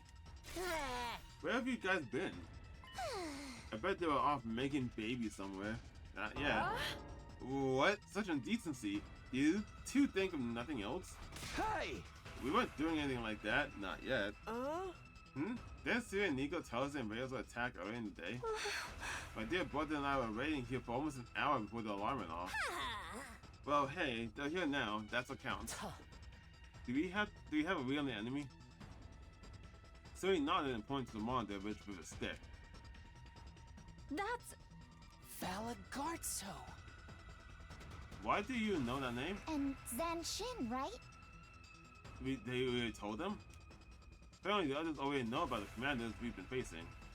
Yoko had probably told Siri and Nigo so they could brief the rest of the team. You said these two can combine their bodies together? Yes! Just like Takumi and Hiruko. Ah, so it was a battle simulation to better understand our enemies' moves. Sure. Neither of us replied. It'll take way too long to start clearing up that misunderstanding now. Yeah! Come on, let's get out there and start killing. Huh? How's the Bob Mac looking though? Aha!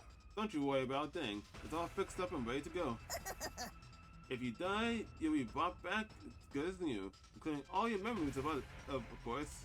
So go ahead and die all you want. Just try to lead someone alive to defend school. Yeah, let's do this. Push this fancy and move out.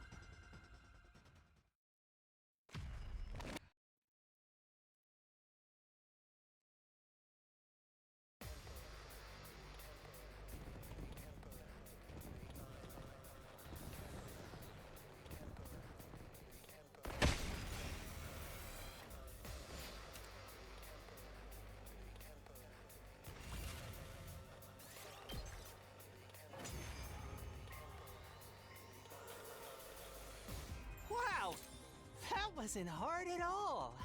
That's probably because the commanders haven't arrived yet. I think they're here. Look over there.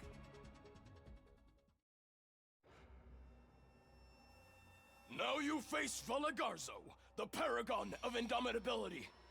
Your war ends here. No matter what happens, I will never yield. Blood of my bond, release!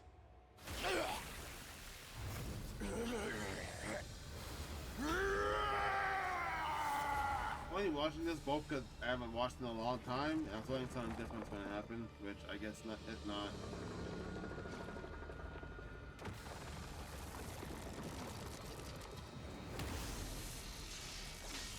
Here I thought the other tactics of like them both showing up and then fusing was because of Veshnit's learning of the other I am timeline. the paragon of salvation.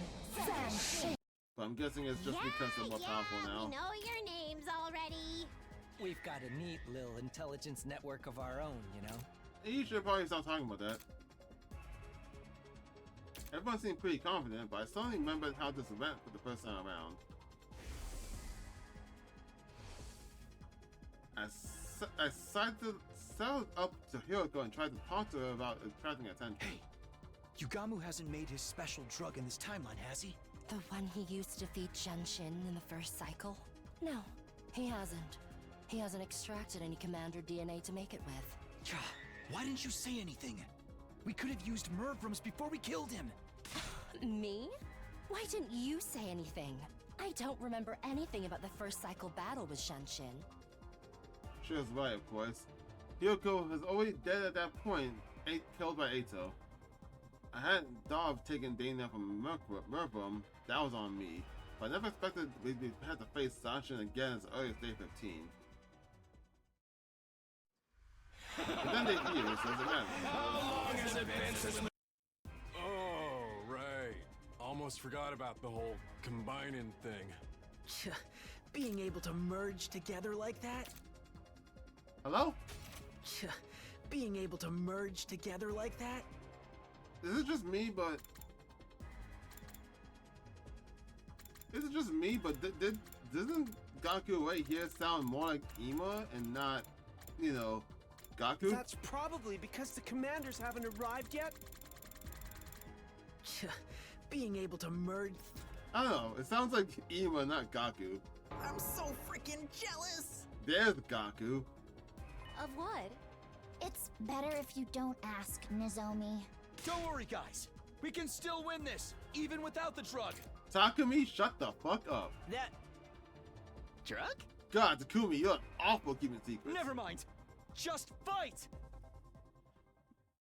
Literally shut up. Shut up forever, Takumi. Holy shit. Alright. Oh, what the fuck? That was weird.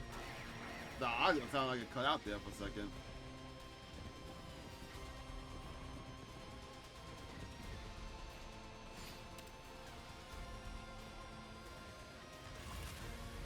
You win.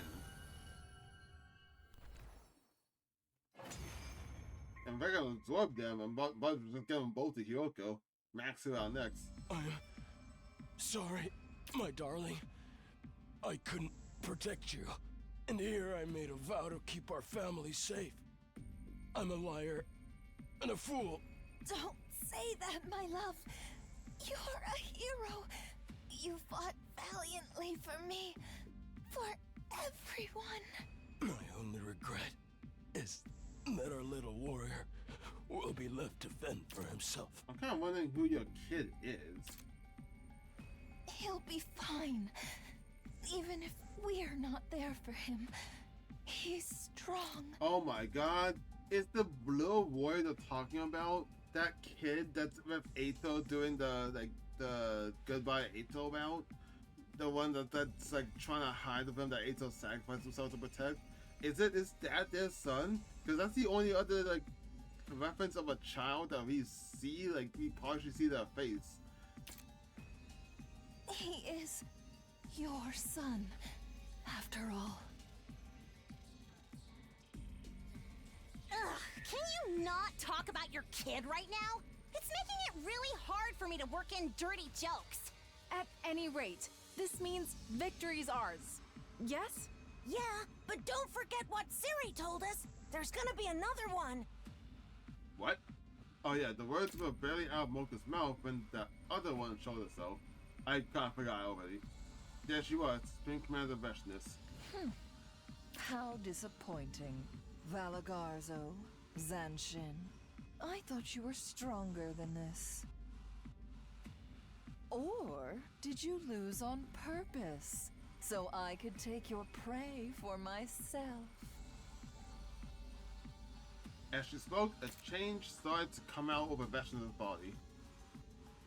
So that's her battle form, huh? We learned a little about it from the intel we got, but...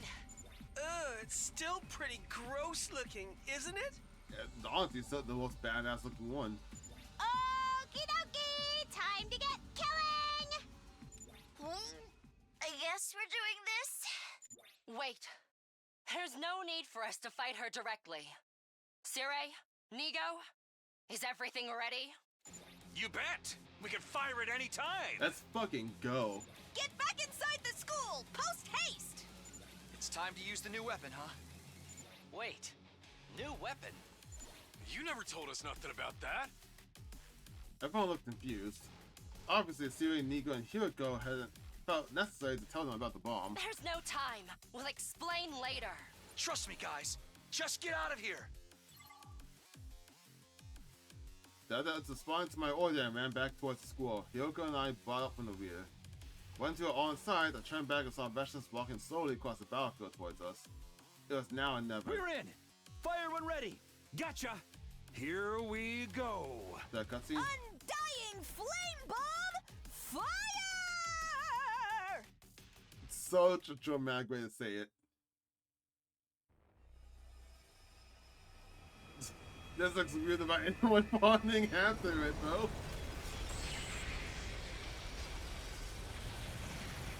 That looks so weird of no one running after it.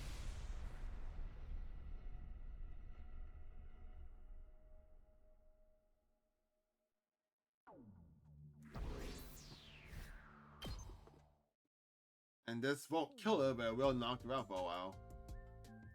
Also, that means Garzo and Sashin got disintegrated. Nice work, troops. You did great out there. But we still didn't get those absorptions. That sucks, but hey, it works out. The credit for the final blow has to go to Miss Suzuha, of course. That's right. Could have done it if you hadn't got those materials for us, Suzuha. We are truly grateful. Seriously though, Hiroko, you could have told us we had something like that up our sleeve. Yeah, there was no time to butt out your lips. Oh! The expression is button your lips. Yeah. If we'd known, we could have helped you get the materials needed. Why do you keep a secret all this time? I would have said because a lot of you, when you're really excited, you might blurt something out, and if you did, then we couldn't have used our intel to get rid of the Supreme Commander. That would have been my reasoning. Yeah, it was Sting, but hey, you guys know it's true. Let's just say I have my reasons. So Vesh's actually bit the big one. She's really gone now. She's gotta be. Explosion that strong will blowing her smithereens. It's true she disappeared after our trades when the dust cleared, but since there's no body, there's no chance she might survive somehow. Come to think of it, that did happen in some other timelines. Even after getting caught in the Undying Flame Bomb's blast, Vesh just came back to fight another day. I glanced over at Hiroko. She was resting a finger on her glasses, a distant look in her eyes, like her thoughts were somewhere else.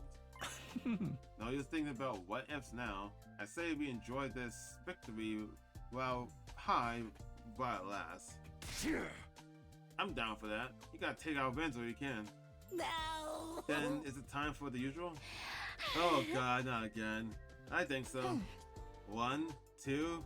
Special Defense Unit! Best in the world! Indestructible and undefeated! Never lose! Never yield! Special Defense Unit, fight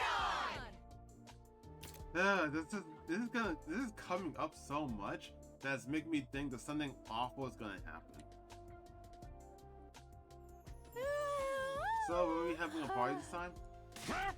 We don't have the budget for that. This is a military academy, not some hedonistic tech startup. Alas. And so our post-battle meeting ended without any further discussion. Ty was satisfied that we'd done a good job and went back to our rooms to rest.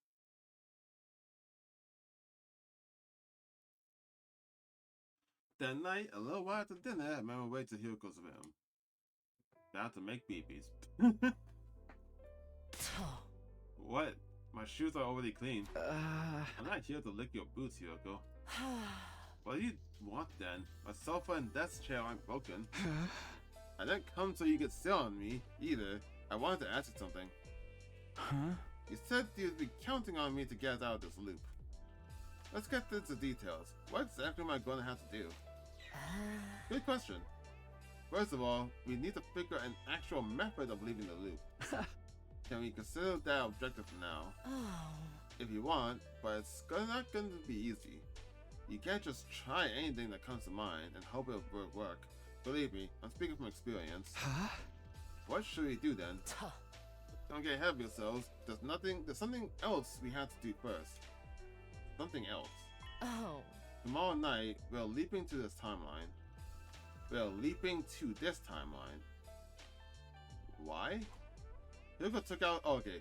I thought you was talking about the timeline we're already on. I got confused. Hiroko took out her device to show me the timeline diagram again. This one? I call it the Killer Zombie branch. It's upstream from the serial killer and zombie branches, hence Killer Zombie. You mean? Yes, the timeline where you became a serial killer. Tomorrow we're going there. And we're changing history.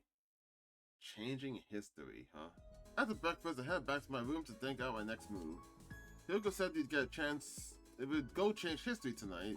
That still gives me most of the day to do other stuff. Maybe I'll head back to my room, then go hang out with someone for a while.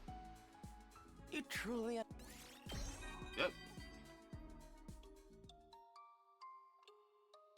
I'm honestly surprised I can speak to another person like this. I've lived with this cognitive disorder for as long as I can remember. My parents even hospitalized me to keep me at arm's length. That was when I started my book reading habit. A kind-hearted nurse shared her recommendations with me. She looked vile and reeked like a corpse, but I appreciated the gesture. The longer I stayed in the hospital, the more determined I became to wipe out mankind. Say, Takumi, did you ever hear about a hospital that exploded and had a single child as its sole survivor? That was me. My first time killing other humans. Jeez. And I haven't given up my dream of exterminating the human race yet. I'll never give up. It's my reason for living. In that sense, you could say the ugly humans I despise so much are also what's most important to me. You never cease to amuse me, Takumi. I've never bared my soul to anyone like this before. You are so hideously interesting. Oh, what an ending to your Bond events. Reminds me perfectly of Nagito. Jesus.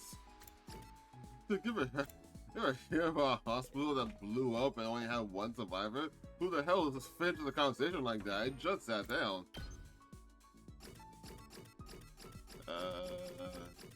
Yeah, it's just Kyoshika. Oh yeah, Moko, right. Well, I like Kyoshika more, but shit, wait a minute, what's Kyoshika even like?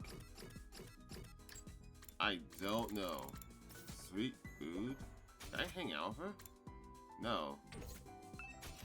Sweet food, huh? Is that what, do I have a thing for that? Sweets, and then pudding. That's for Takamaru. Chocolate melts in your mouth. Assortment snacks of Anko bean paste. Alright.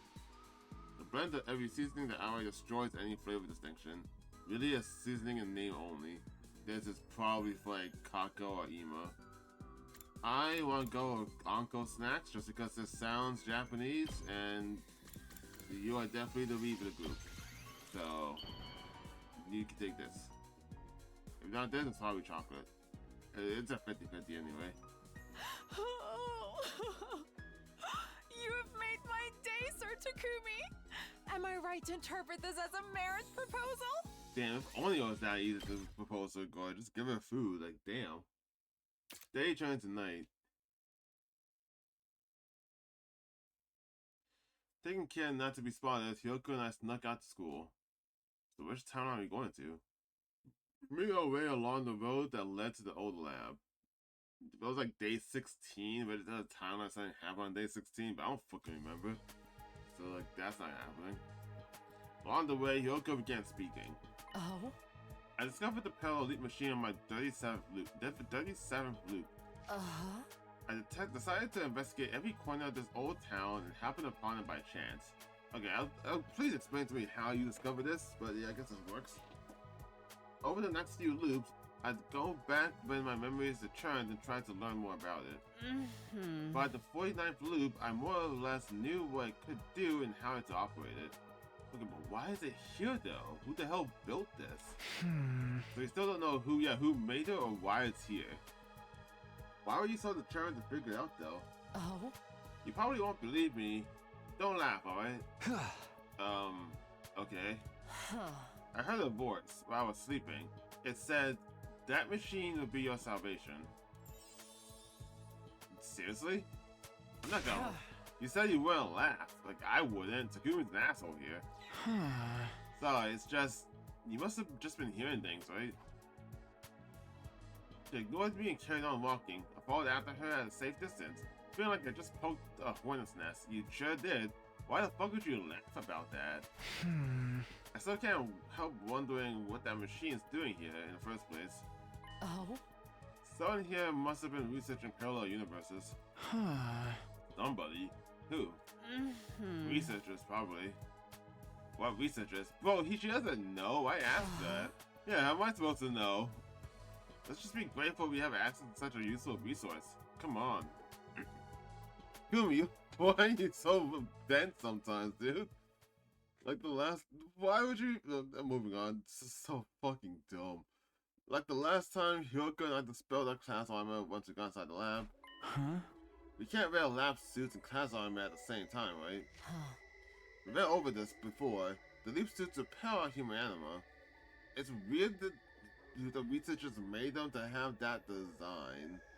It's almost as if it's like they like how Shion, you don't say his name a lot, so I can't forget his name sometimes. You know, like Shion's fueling the school via his human anima.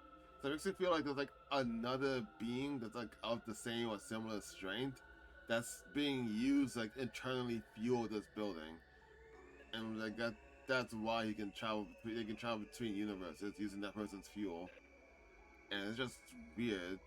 But like, if that was the case, why do we even have these suits in the first place? I know, but why do they have that function? Oh. How does she know? Leaping is achieved using cryptoglobin, or rather using its energy rays. Okay, never mind, she does know. The infinite parallel universes out there exist in a space filled with cryptoglobin energy. It surges in constant waves and unpredictable patterns. To leap, we had to harness those waves. It's almost like surfing. We ride the waves in that space to get to our destination. Doing that without protection puts a lot of strain on the body. Yeah, I know. I experienced it myself. You got off easy. Serious leap damage can affect the brain and rob you of your memories and your ability to reason. Hey, I'm tougher than I look. So, does this imply that Hiyoko did this before? Is that why she's having memory problems? Please take this seriously. Like, when she first did this, she did it without the leap suit, and that's how she got damaged? If you parallel leap 2, maybe 3 more times with exposed skin, your body will eject all of its cryptoglobin. I'm sorry, wait, what? Wait, I'm sorry, what? Your body will eject all of its cryptoglobin? Isn't there, like, a route where that happens in the Zombie? And we were told this because of her rejection symptoms. What if it wasn't that she's been using this as well? That's a scary thought. That means no more revivals. You'll die. And you'll stay dead. Oh, okay, no. You mean quite literally all your blood will leave your body. Okay, never mind. My point is, to avoid leap damage, you have to avoid touching that cryptoglobin energy directly. So that's why the sleep suits cover our whole bodies and push it away from us. That's right. Thanks for clearing that up. I have another question though. You said we're going to change history tonight. What exactly is that going to involve? The same thing as when I went to the Hunt mystery timeline on day 5, erasing the key data from that Takumi's brain. Oh yeah, we're going to the zombie slasher route, right? I got everything we need right here on this dumb drive. That's the thing Siri gave you, right? The cerebral glitch repair program? Yes. The only difference is this time we'll be treating the killer zombie version of you. Let's call him Takumi 2 to make things easier. At this rate, Takumi 2 is going to become a killer. What is this scene here? We're going to treat him before he can commit his first murder. Oh. But that's not all. We got something else we need to do in that timeline. What's that? In the version of history I know, Takumi actually killed somebody tonight. Who's that? Hiyoko 2. In other words, me. Oh, cause I think I was thinking of this like the other day. I don't know if I said it in recordings or not, but I was thinking like the 2 people that was not 2 people. Maybe like the only person that showed up during that time when Hiyoko was being attacked. It was actually like Hiyoko and Takumi that was in the leap suit.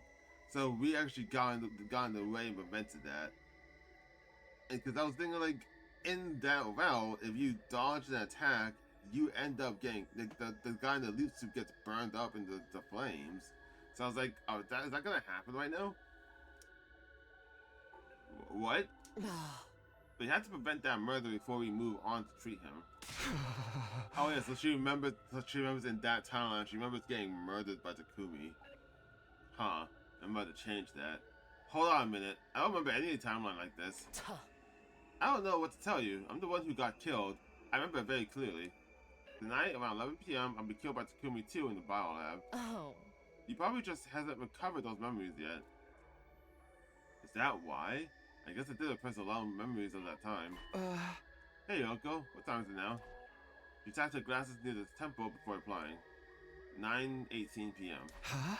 How do you know? My glasses have a clock function built into them. The lenses can function as a transparent heads-up display to show me the time whenever I touch them just here. Oh, that's cool. Huh. That'll be a problem if you can't keep track of time here. You can have this. Give me a phone? Your device? I have another one on my own. Just switch on and it'll display the time. Take it. Yoko passed me the little machine. I slipped it into my pocket. You said 9:18, right? 9:19 p.m. now.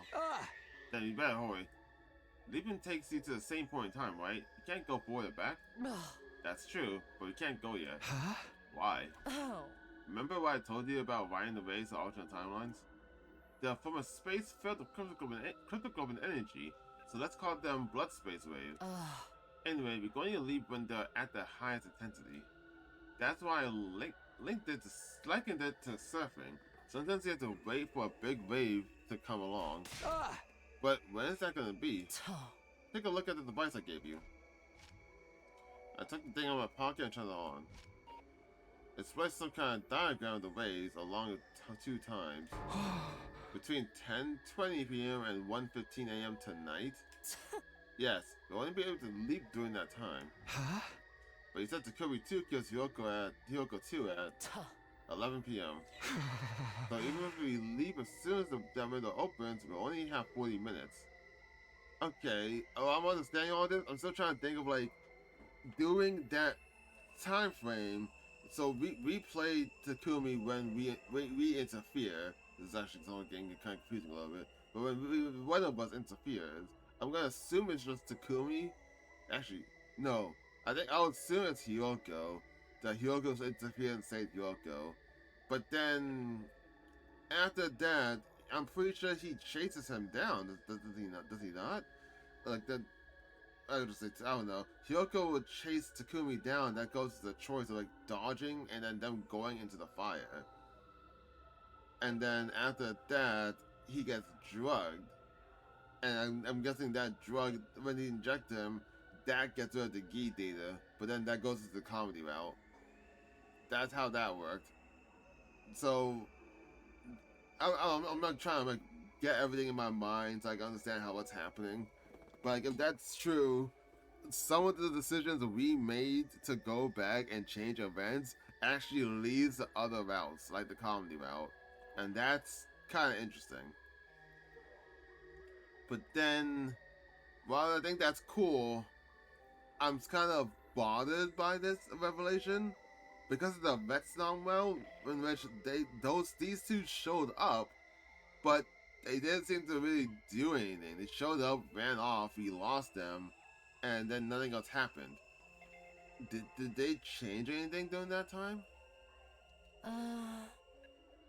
That's right. 40 minutes to get it all done. But it takes over half an hour just to get back to the school from here. Would you prefer to call a taxi? I know it won't be easy, but we still have to try. Alright. While you're waiting for the blood space waves, Hyoko showed me how to use the machine. Wow, it's a lot more simple than I thought. Everything sounds simple when it's explained to you. I had to put in a lot of work to figure all this out. It was 10:19 p.m., just 1 minute until we could jump. We already changed on the leap suits and adjusted the machine settings. Let's go over everything one last time. What town are we leaping off to? The killer zombie route. And what's our objective? To remove the Gi data from Takumi 2's brain and prevent Hyoko 2's murder. Good. It's time. Let's get started. I hit the red button on the control console and we both stepped onto the platform. Hey, wait a minute. That thought just occurred to me, but isn't this like a self-fulfilling prophecy kind of thing? They're going back in time. They're not going back in time. They're going into this timeline to remove the Gi data. So Takumi, for the rest of that route, not the comedy, assuming it doesn't go to the comedy route, the normal route from there, he won't have the Gi data, which will be the zombie route. But because of the zombie route, that's how he gets affected with the Gi data, and then he goes back.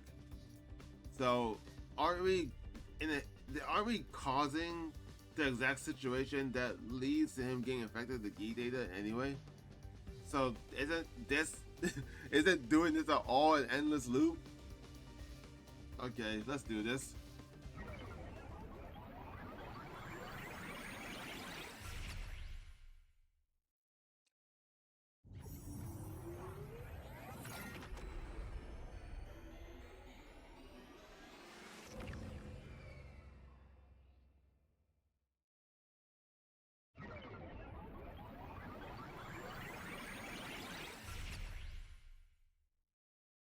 Huh? Did he do it? Did he leap? No. Don't just stand there. We need to get going. Here goes already on the way outside. I got a fire extinguisher and poured the after her. Didn't we take off the leaf suits first? I can't remember which loop it was, but I tried doing this in my regular clothes once. It didn't end well.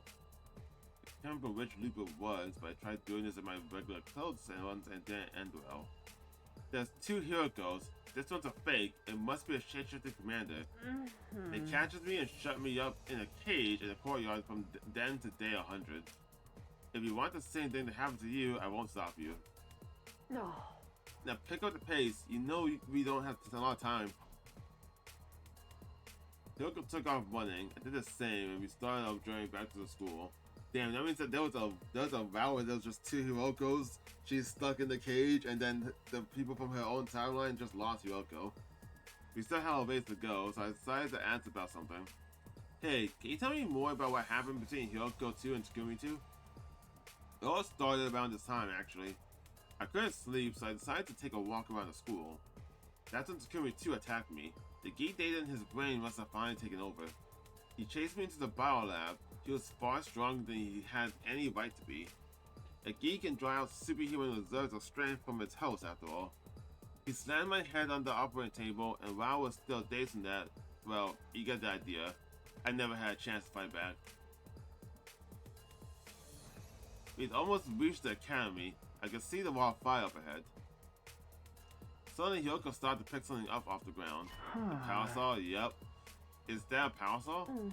We'll be needing this. What for? Takumi 2 locked the biolab door behind him when he attacked me. But I had to break it down to get to him. This is the fastest way to do that.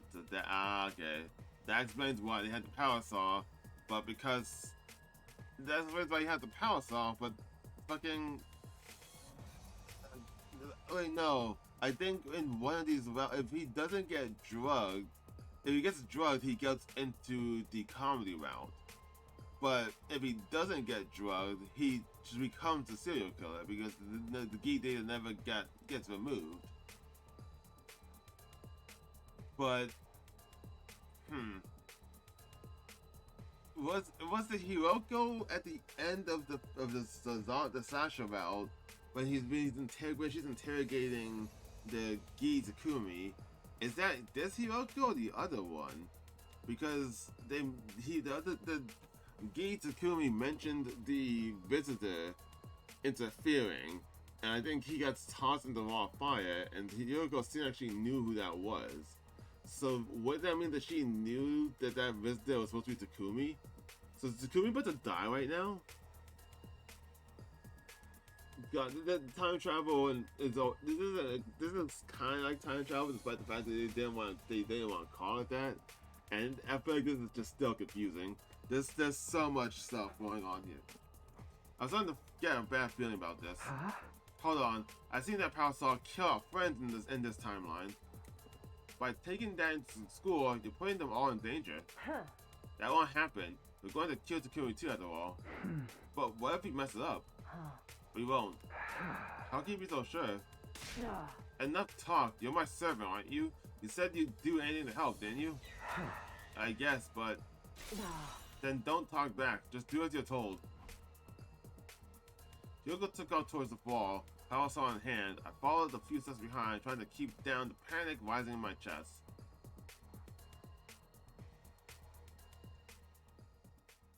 Before long, we arrived at the school.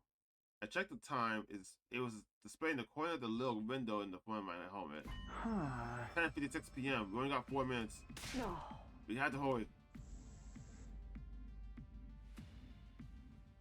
We barreled through the entrance hall and into the hallway. Oh yeah, and this Val Zirai's not here anymore. I think he got destroyed. Hyoko kept going through the halls and up the stairs. It was all I could do to keep up with her. Soon enough, we reached the second floor. I found myself outside the door of the biolab. Hyoko had gone there before me, of course. I saw the two of them run in here just now. Hyoko 2 ran in first, and then Takumi 2 chased after her. He was carrying a kitchen knife, just like I remember. In that case, I was right, the door is locked. Damn it! I pulled on the door myself just in case, but it wouldn't budge. Then I heard a noise from inside the room. That was probably Hyoko 2 getting thrown around. It's already 10:59. This is bad. We're almost out of time. Stand back. I barely had time to react before Hyoko ran the power saw and charged forward. I remember the door being destroyed in that timeline. There's a terrible splintering sound as the door yielded to relentless rotating metal blades. Come on. Following Hyoko's lead, I stepped into the biolab, but I was not ready for what was waiting for me inside. Oh, is Hyoko already dead? It took me a moment to process what had happened. Hyoko had gone at first, but now she is crumpled up in a corner. Blow from Takumi too must have sent her flying. Okay. I was like, if Hyoko's already dead in here, I wonder if this Hyoko stayed behind and took her place. From the sound that groaned, she was going to be out of action for a little while. And on the other side of the operating table was Hyoko 2. She was also on the floor and looked pretty out of it too. Both of the Hyokos were down for the count. Obviously, only one person could be responsible for this. Takumi 2, this timeline version of me. Theirs is fucky. Our eyes met and I froze up. I wasn't used to looking at my own body from the outside.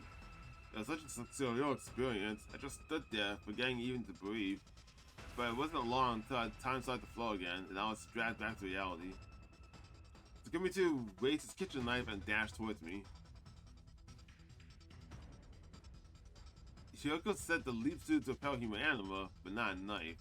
But that wasn't a class weapon he was holding. It was more than capable of tearing through the suit and hurting me. This makes a lot more sense. I always thought like this whole like weird like details of this suit in the Killing Game round was so like contrived, so like wild. Like it didn't feel like a natural reasoning, but now it makes a lot more sense. He swung wildly, and I did my best to dodge his blows. Obviously, I wasn't about to let myself get killed, especially not by my own doppelganger. Is it a doppelganger? But I couldn't keep dodging forever. He was sure to hit me sooner or later. I needed a weapon, something I can use to fight back, since the power saw. Why as that thought crossed my mind, my foot brushed against something. I glanced down and it was the power saw. Hyoko must have dropped it when she got knocked over, and it was still running. I ducked down, grabbed it, and swung it to the side. The blade connected with the other meat's knife and sent it flying. That didn't stop him though. He grabbed me at my arm, trying to take the power saw from me. I wasn't about to go down without a fight. I wrenched it away and kicked him in the stomach. And then that's when he came to. He sank against the wall and fell to the floor, his face contorted in pain. I must have hit him pretty hard. He wouldn't be getting up anytime soon. But he does get up, and he thinks that you are the killer because of that. Jeez. This game is fucking crazy, man. I took advantage of the lull in the fight to go and check on Hyoko too. She didn't seem to have any visible injuries, but I had to make sure that she was okay. With all that strafing around I've been doing, not to mention the run over here, I wasn't exactly feeling at my best. I fought through the fatigue and lumbered over to this timeline's Hyoko, but just as I was about to reach her, yeah, he woke up. And then this is where that comes in. Something slammed into my hard. Something slammed into me hard from behind. I staggered a few steps, suddenly off balance.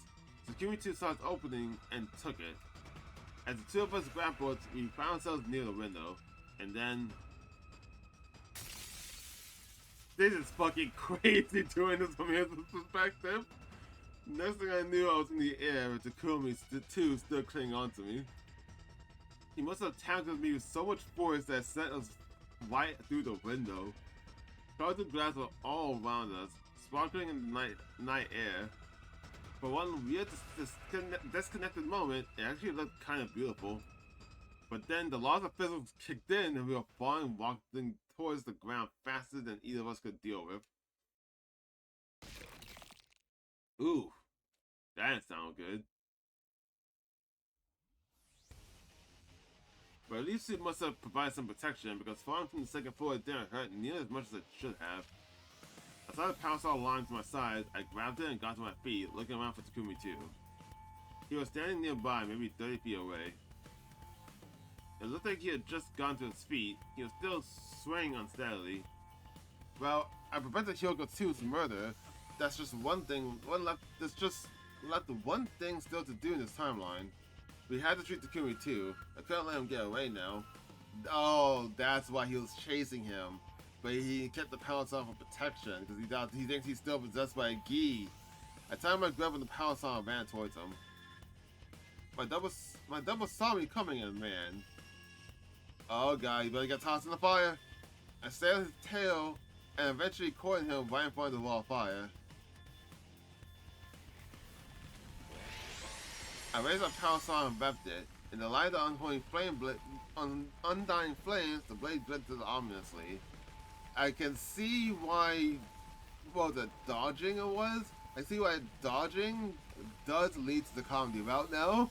Because one, curing him, because if you don't do that, I think like Takumi actually just runs away from Takumi too, and he gets the parasol, and since he has the parasol, he can't like go drug him. So I guess like that's like that natural route. That's like the canon's route for that.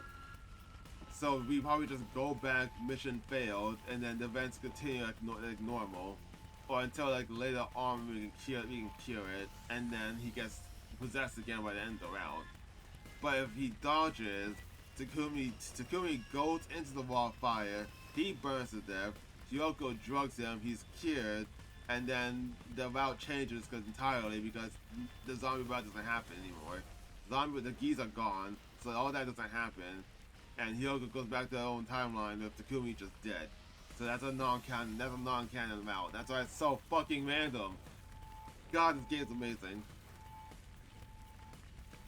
I wasn't going to kill Takumi too, obviously. I didn't even want to hurt him. He may be from an alternate reality, but he was still me after all. So what was I going to do? Just threaten him? If he thought I was out to kill him, maybe he'd come quietly. I decided to go with that and head to the parasol again. This is all making a lot of sense. Wait, something about this doesn't feel right. Haven't I seen this happen before? You did. This is the exact same thing. This game's amazing, dude. I could have been distracted for more than 2 seconds, but that was all he needed. Oh my god, this is so cool!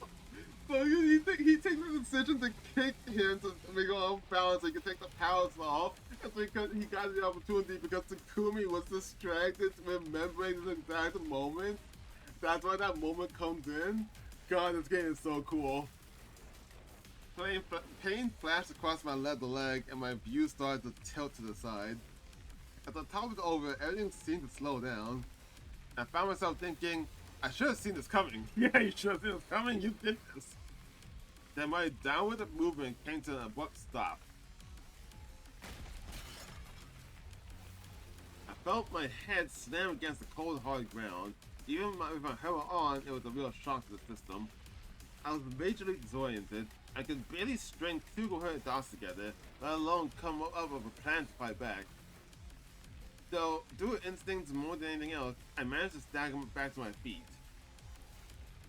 My thoughts were still hazy, but one thing was abundantly clear. I didn't have the parasol anymore, so it must be... Now it's my turn. Fear took over and I ran back towards the school as fast as I could. If you died during this time, would you come back? You won't get away! The tables had turned, now Takumi 2 was after me. Fortunately, he wasn't moving very fast, probably because he was weighed down by the parasol. My vision was back to normal now, but the haze around my thoughts was still there. I felt like I was forgetting something important, but I couldn't think what. Before I could figure it out, Takumi 2 made his move. He discarded the parasol, tossing it aside into the bushes. Now that he's the lion he's low, he was a lot faster than before and gains on me fast. He and I are the same person, of course, so our running speeds should have been the same, except I have a big clunky leap suit slowing me down. It's only a matter of time before he catches me. I need to find somewhere I could ditch the suit. Oh, bite. I completely forgot that he gets rid of the suit. That explains that, and that gave like that weird like feeling that someone else was the killer in disguise. But no, he just got rid of the suit. Why is that thought cross my mind? The outline of the school came into view up ahead. I put on a burst of speed, running for the school with all my might. I scrambled into the hallway and up the stairs. My feet were barely even touching the ground as I fled along the second floor. Finally, I tumbled into the bathroom. I held my breath and listened hard. I could hear footsteps in the hall outside. They got closer, then passed by, and gradually faded away. I let out a sigh and leaned back against the wall. My head was swimming. I just stood there and spaced out for a while. So, what am I supposed to do now? I still have to get that guy under control somehow. Maybe I can hide and try to get a jump on him? The suit's so hard to move around in though. I won't be doing anything stealthily in this. It'll be easy for me to turn the tables on me if anything goes wrong too. The solution to that was obvious enough. But wait then, if he abandons the suit and that gets found later, what does this Takumi do? Presumably he doesn't go back to his own time because of the leap damage, right? So is there just another Takumi doing that entire route? Oh no, he could have just gone back to the lab and picked up another suit. There's a bunch of them there. Took off my loop suit. Looking around, I found a supply closet and stored it in there. Okay, I better get going. We need to fix this quick before our window to leap back closes. My first move would be to find Yoko. She was probably still in the bio lab. I walked towards the bathroom. I walked towards the bathroom door, but just as I was about to open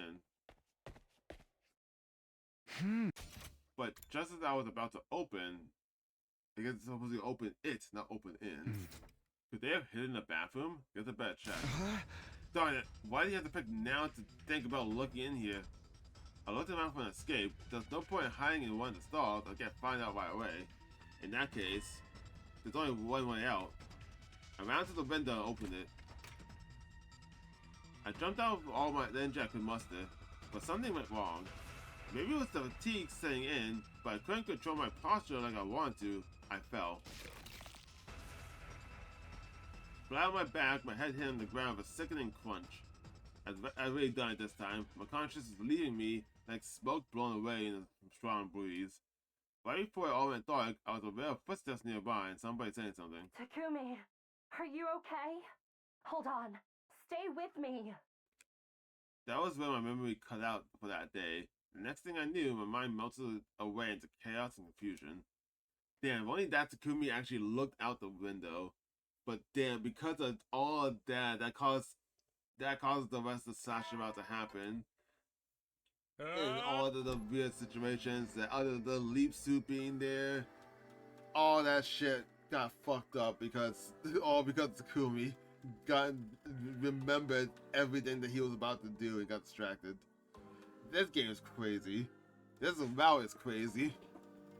I woke up suddenly. I looked around trying to orient myself. Where am I? Can't you tell? It's your room. In the SF timeline, that is. The SF? SF? Steady Fundamental. It's the one we started off in. Did you have to carry me here again? Yes. You need to start taking better care of yourself. I'm not your mother, you know. I don't understand.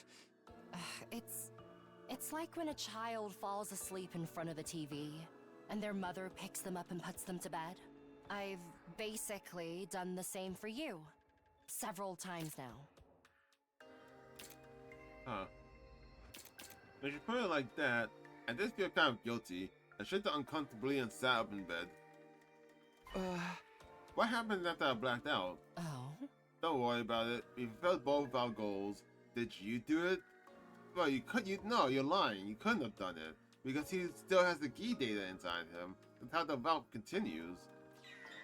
Right, I figured you saved Hyogo too, but what about the other one? Oh. We don't need to worry about it. Takumi 2's parasite's problem. We don't need to worry about Takumi 2's parasite problem. I actually had 2 thumb drives. Nigo gave me an extra one as a spare. I gave it to Hyogo too. I revealed myself to her and explained everything. Oh, that's why that Hyogo knew everything. But she states herself that she failed. She tried to get rid of the data and it didn't work. Did she already know about the time loop and parallel leaping? No, not every me and every timeline has the same memories. She's only recovered a few fragments so far. It must have been hard for her to wrap her head around. She managed just fine. I should know. She is the past version of me after all. I know her history very well. I even remember what happened next, from when I was her. As Hyogo 2, I injected Takumi 2 with an anesthetic and used the repair program to treat him. A program I got from the thumb drive given to me by me, Hyogo 1.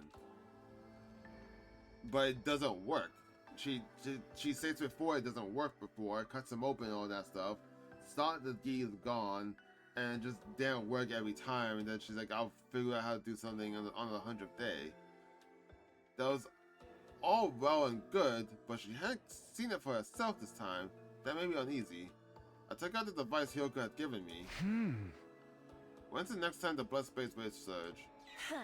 Thinking of leaping back to kill a zombie to check on it? Don't you believe me? It's not like that. Either way, we won't be leaping anytime soon. Look at that screen.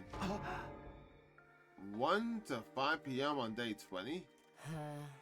Right, we won't be able to leap again until then. That's 3 days from now. So we're staying out for 3 days. That's just how it works. Do these surges have any kind of pattern? Unfortunately not. Everything from the variations to the wavelengths to the regularity is completely random. The same goes with the periods when they surge and how long they last. We never really know what we're dealing with until they arrive. How did you get a device like this that tracks this? We're lucky these devices even allow us to predict the next surge. But now, you'll just have to trust me. So Takumi 2 is really fine now. We don't have to worry about him anymore? That's right. If only she knew. I'm guessing the reason why it doesn't work is because Nigo fucks up. She got that backup drive from Nigo specifically. And I feel like Nigo probably fucked something up and that's why it doesn't work. After breakfast, I went back to the roof to think. Our next leap is on day 20, and the next battle is on the night of day 21. That gives me some downtime before then, but I still have to use it productively. I decided to go back to my room and then take a walk around the school and see what everyone else is doing. God, this route's just bananas, man. Such a great route, but it's going so slow. I need to get more sleep. I don't want to sleep, but I might go back to sleep. So I can't just explore for the next 2 days. Hyogo said the killer zombie Takumi 2 is fixed now, so where was she going to leap on day 20? Also, I'm not exactly sure why we're leaping in the first place, but the idea, well, we don't know what exactly breaks the chain of the time loops, so I guess the idea just going with is if she can make sure that no one dies on any route, then that might break the loop. But she already failed on one loop already because of the Gaku still died in the slasher route. So I'm not exactly sure where looping to other timelines would do anything, or we're jumping to other timelines. I'm not sure how that helps. I had other questions for her too, but they could wait until tomorrow. Right now, all I wanted to do was go to bed. The only thing I can think of is that, like, right now she's not really concerned with trying to stop the cursed loop right now. I think right now she might just be in love with Takumi in, like, every route. So she's just trying to make sure that the tragedies that happen in every route doesn't happen. As usual, everyone wanted off to do their own thing after breakfast. At some point, I lost track of Hiyoko. Huh? Maybe I'll wait until tonight to speak to her. Haven't decided on that, but yeah, I'm looking for ways to spend the rest of the day. And that way is exploration, because I don't have enough. Oh, you have enough for gifts. I still can't hang out, Kyoshka, bro. What? We available to hang out already. Huh.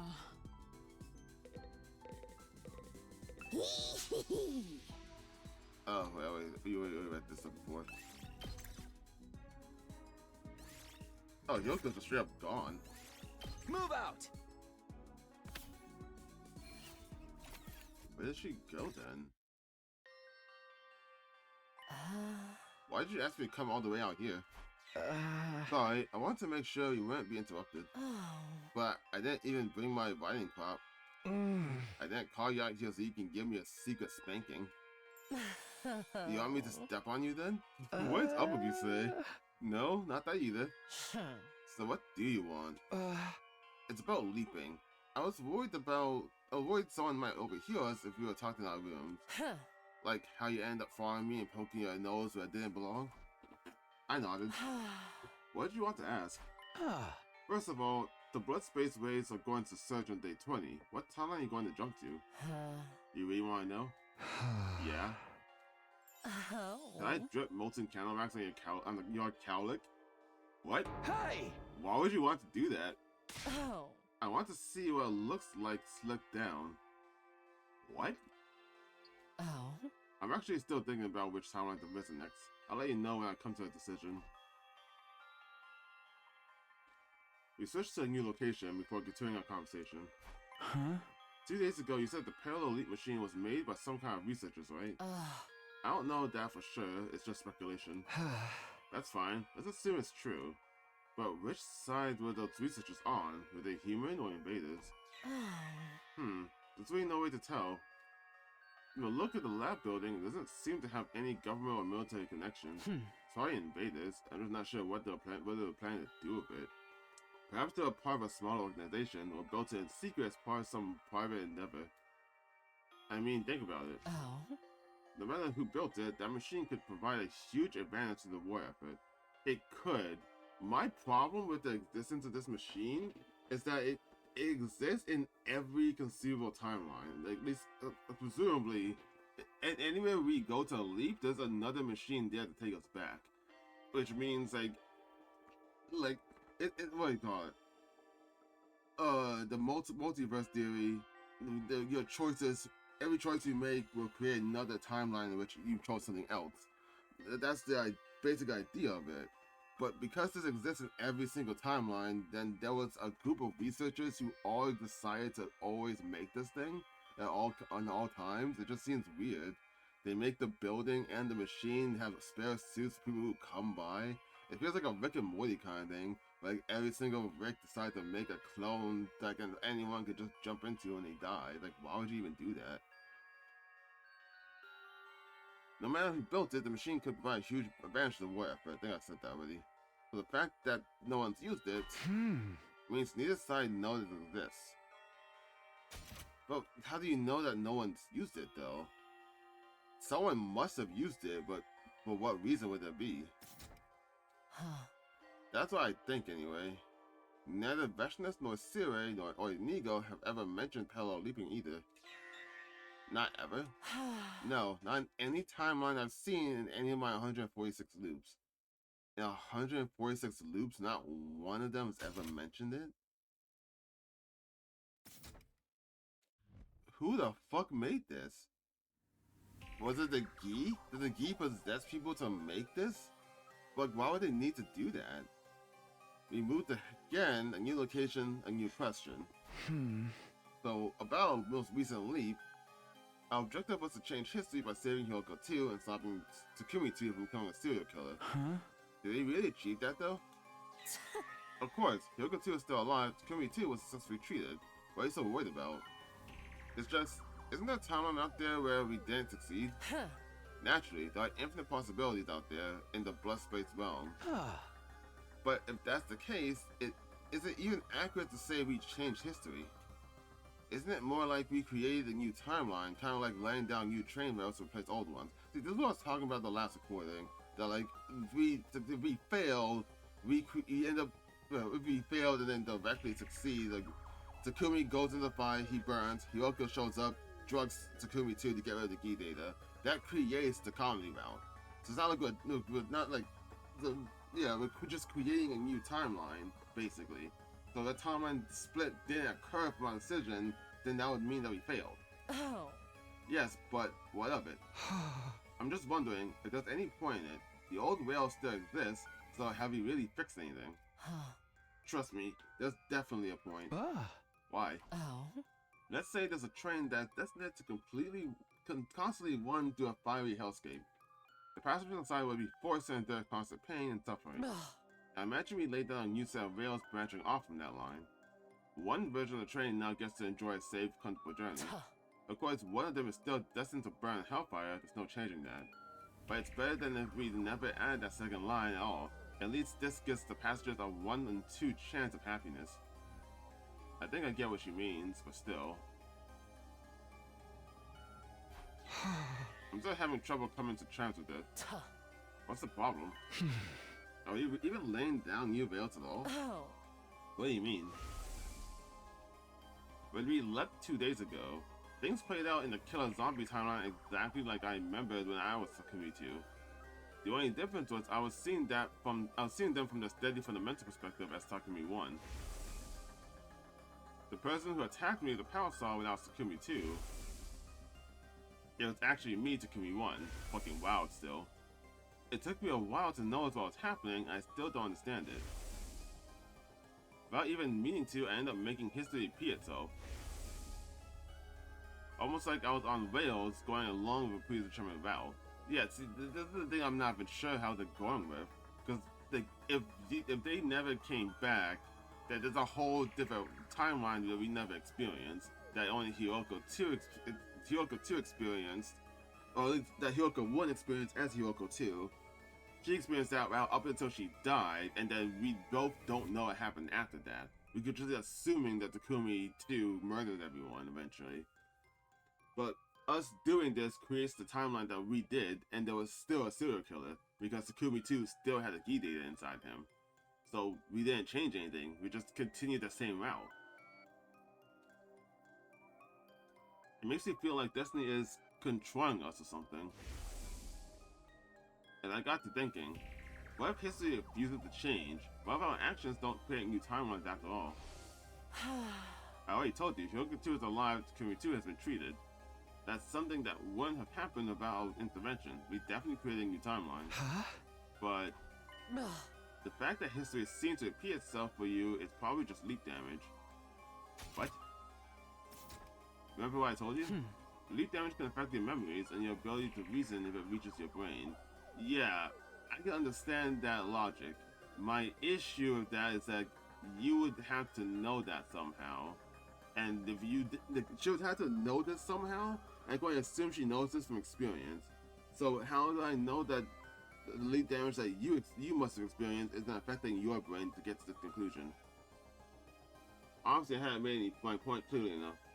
I have a feeling that lots of reasoning was also something that happened because it was part of the predetermined history. Like we couldn't escape it no matter what we did.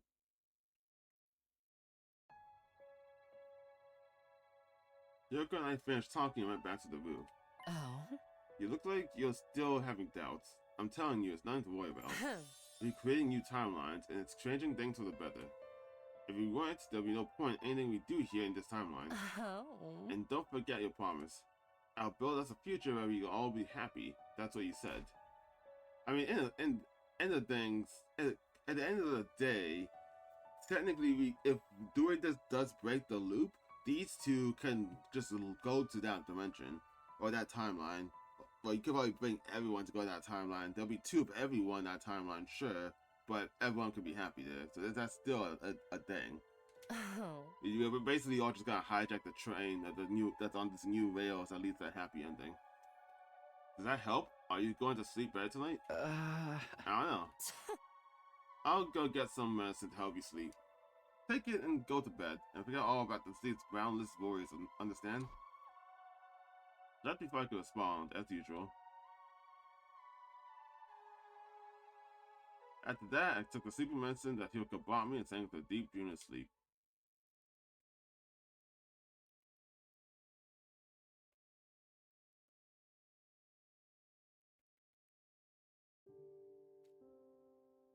What?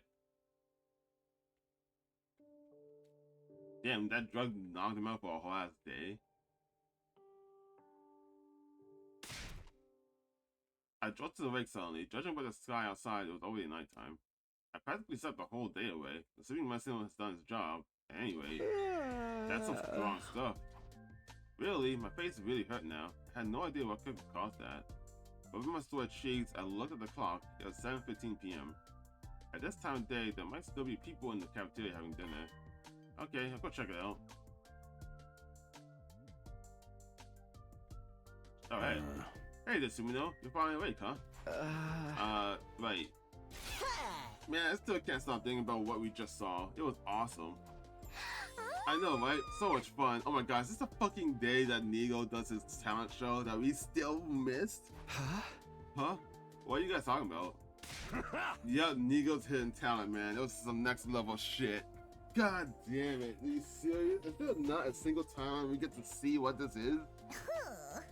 Very nice of you to say. Oh wait, this is day 19. I always seem to miss it, no matter how time I'm in. Why? It was a wonderful performance.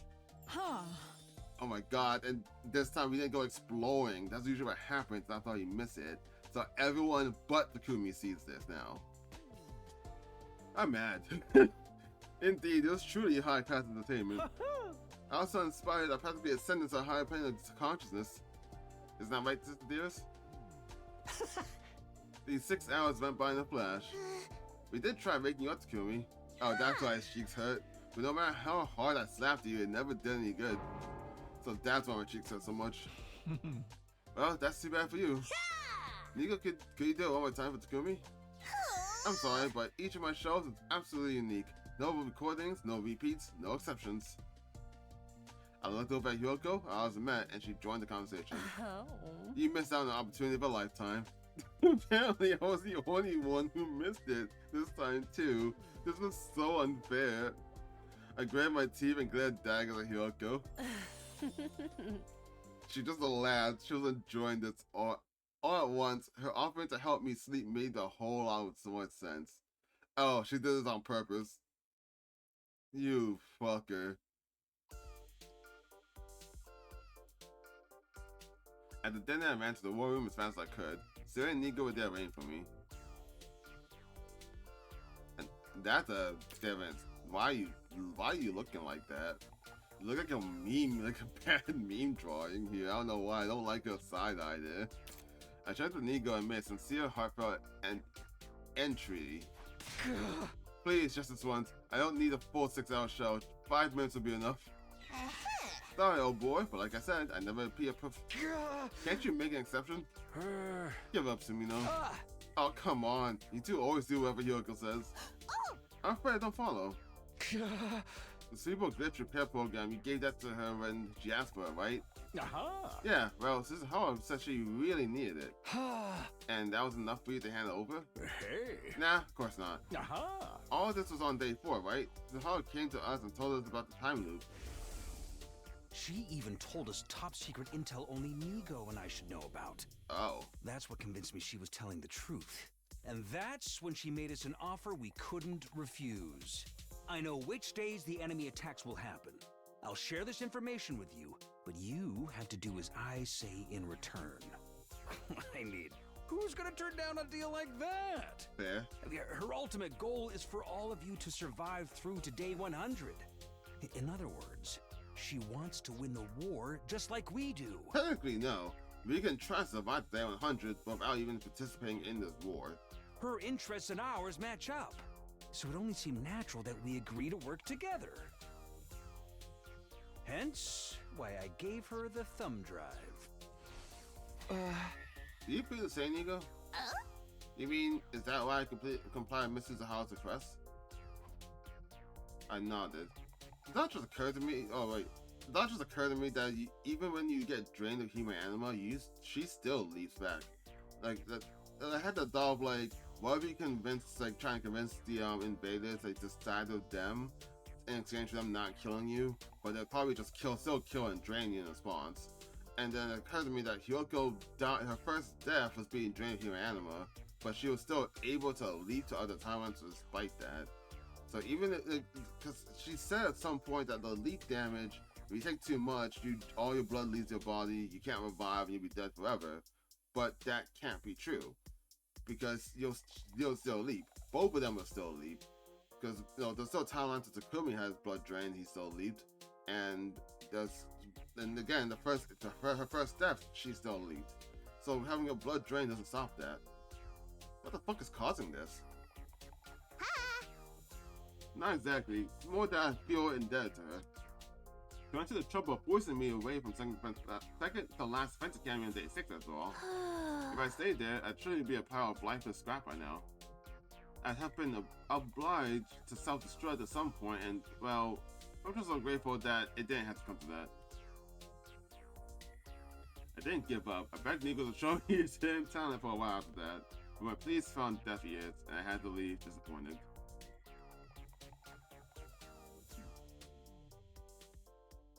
I returned to my room and got into bed. Despite not doing very much that day, I fell asleep pretty easily. That night I had a dream about Nigo juggling flaming torches while playing the tambourine. That's not tambourine, that's not what it said. A theremin? What's theremin? Is that how you even pronounce that? Women? Okay, so what are we jumping to on day 20? At the breakfast, I went looking for Yoko, found her on the roof. I made sure no one else was around before speaking to her. Hey, you got a minute? You want to know about today's sleep, I assume? Well, we can go starting from 1 p.m., right? That's still plenty of time to train in the meantime. Don't forget, we have a battle coming up tomorrow night. Have you decided where we're going? Yes, to the Retsnam timeline. So we do go there, but why? What? Like, they changed nothing. We saw them, they ran away, and then we didn't figure out what they were doing.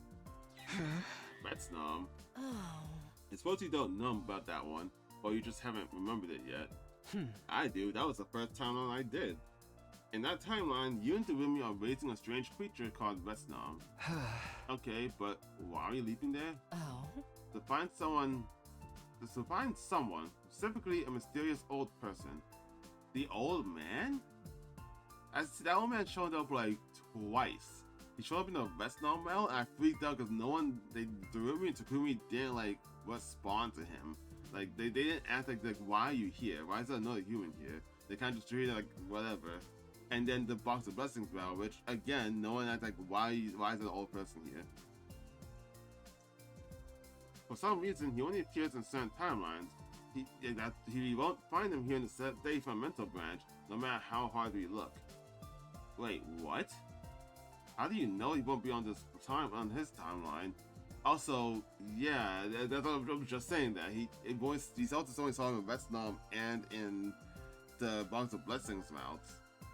He only appears in certain timelines. Okay, this is gonna get very weird.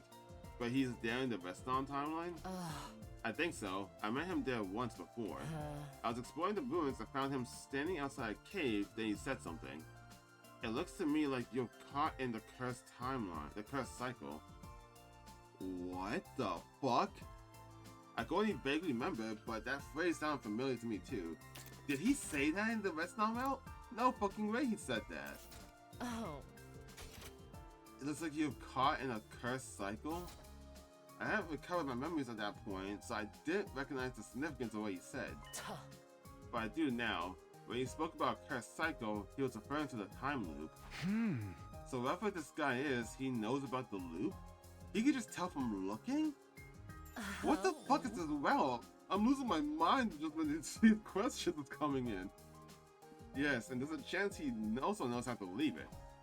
I go. Damn, mind, you'll leap into that timeline this afternoon. But no buts. Just to be a good servant and do as you're told. Do I make myself clear? She left before I could respond, as usual. Rest knob, huh? Nope, still doesn't ring any bells.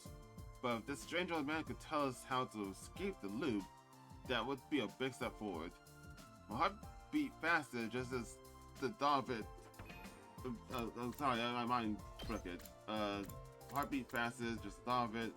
Takumi doesn't remember the rest knob well, but I'm wondering if that's because it's not a requirement for this. Endings 34, 36, 72, and 76. So, would that imply, if he doesn't remember the rest knob well, I'm wondering if that implies that, like, if that's not a requirement for this route to get the endings in there, I'm wondering if that means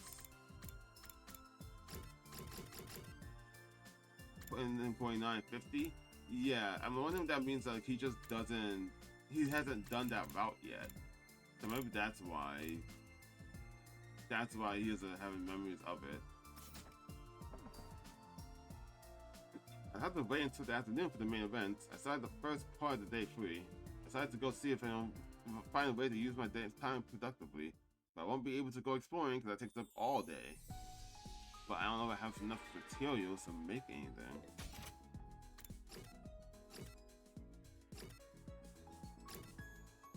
Oh. What? I was like, where's Kyoshka? Over there, which I can't do anything about that. Oh, wait a minute. Shonen manga grades? Oh, that's definitely a Kyoshka item.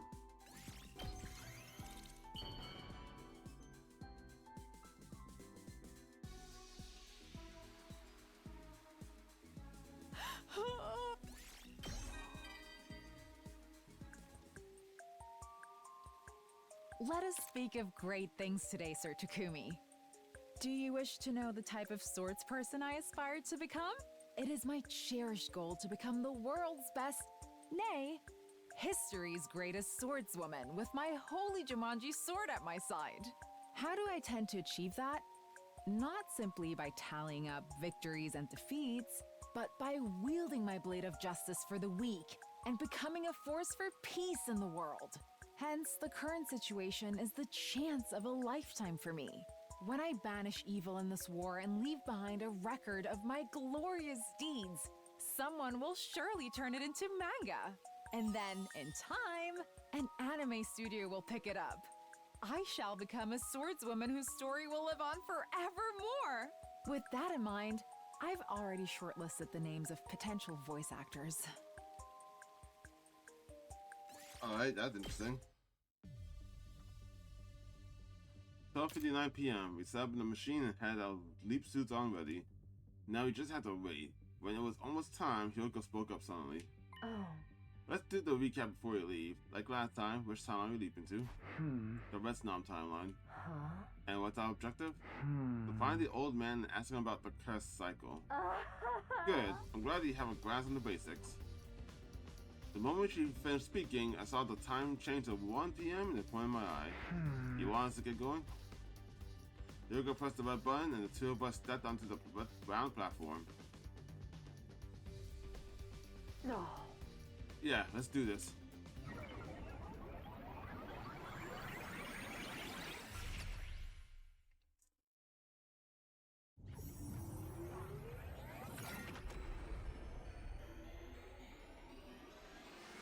I wonder if the old man made the leap machine. So this is the Rest Nom timeline. Everything looks just the same to me. Were you expecting to see dinosaurs walking around or something? It's my third time leaping to the parallel universe, but it still doesn't feel real. In a broad sense, these alternate timelines aren't that different from our own. By the way, about leap suits, we're keeping them on. You never know when we might run into someone else unexpectedly. I thought you remembered what happened in this timeline. Do you remember what you had for dinner 3 nights ago? Kind of. It's usually the same thing. I've been doing this for at least 146 loops. I can't remember every detail from every timeline. Huh, I never thought of it like that.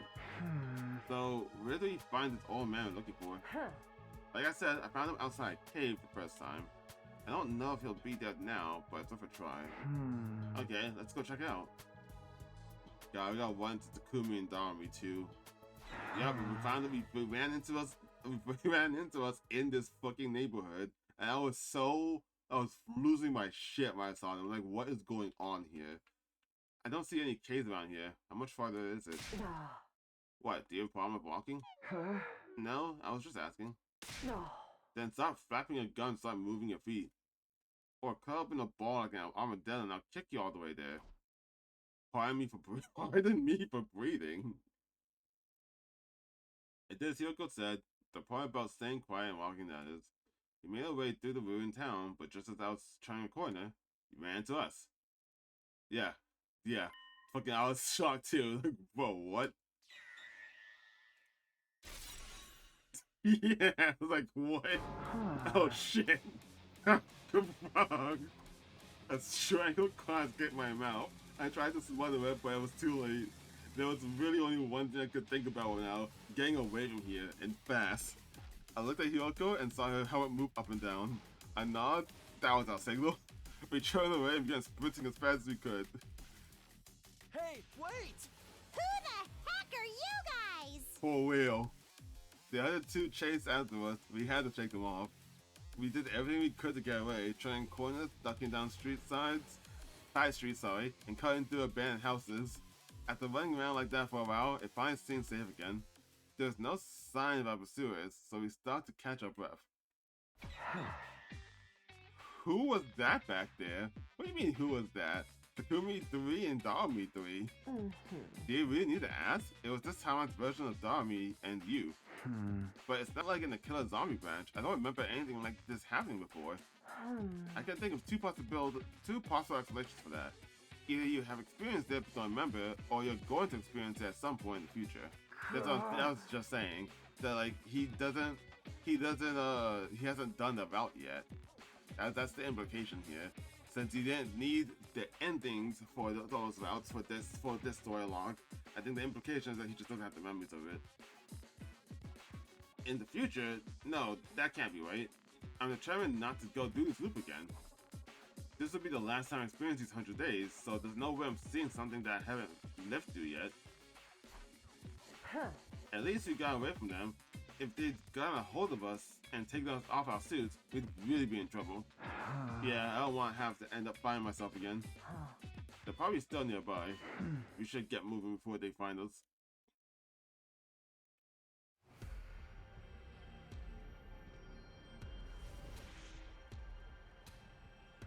What?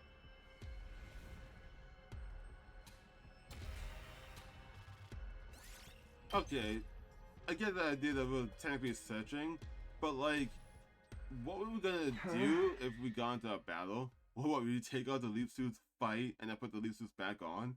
Like, what? That'd take way too much time. Also, that would imply that we'll have a class armor already, we would have a class armor underneath the suits, which is, we're not supposed to. But I guess we just have our fuses beneath the suits. That's just a lot of work and time. We're finally here. Now, where's the old man? I thought we'd explain this. I met him here once before during a previous loop. There's no guarantee he'll be... Marinate? What? Marinate?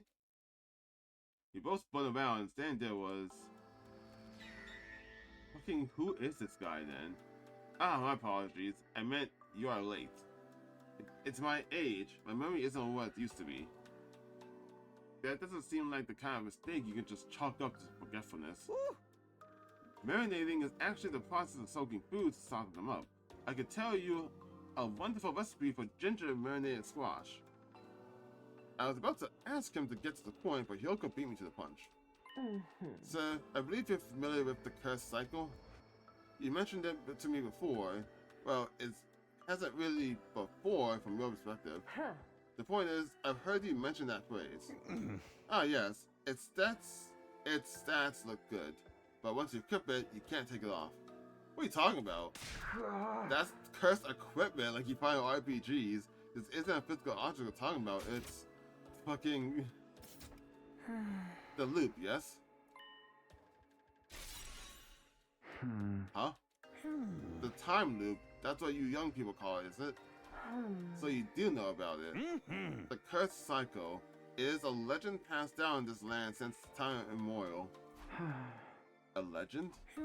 There once existed a race with the blood of God running through their veins. The so-called Brethren of the Blood.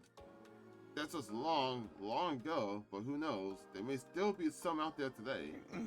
There are people created by God's own will who lived a blessed life. Until one day, evildoers from a distant land appeared, and by use of secret arts, created copies of the Brethren. Oh, so he just already knows everything from the first route too. Which I'm just saying, it was like 34, 36, 72, and 76. Which one is the? I'm wondering if the second route's here. Yeah, nope, that's ending 0, ending 1 and 2. So if you did this first somehow and didn't do that, wouldn't this be a spoiler for that? One day, evildoers from a distant land appeared, and you like secret artists create copies of the Brethren. I guess like you wouldn't assume he's talking about like Takumi and the group, of course, everyone that we know. But it's still like hinting very strongly at that. God was angry and visited a terrible retribution upon a number of these copies. That is what came to be known as the cursed cycle. Indeed, a truly dreadful punishment. A prison constructed not of brick and mortar and iron bars, but of time itself. Those within it were forced to watch history repeat itself over and over again in an endless loop. That is the cursed cycle. As for those trapped inside, not even I know what became of them. That explains what Dalsha said. Dalsha said that like we have a curse, we're in a curse. Like you think he said the cursed cycle, or he said that we are cursed. And I guess it's because of this. He believes the legends, and if he knows that we're copies of them, the copies that have that power, then he'll believe in the legend, knows that we're cursed. Perhaps they lingered there still, never able to leave, constantly longing for the sweet release of death. Ooh. And they all lived happily ever after. Nothing about that was happy. Sir, we're looking for a way to leave this loop. Can you tell us anything that might help? Starting to feel like the way to leave the loop would be to leap back, but leap to a timeline. No, since we're only gonna leap to this timeline on the same day, there's no possible way to go back in time to like before we were created in the first place. That's not possible. There's no mention of anything like that in the legends. I'll show this slumped in disappointment, but then. But now that your attention's hit, now that you mention it, there was somebody researching the cursed cycle many years ago.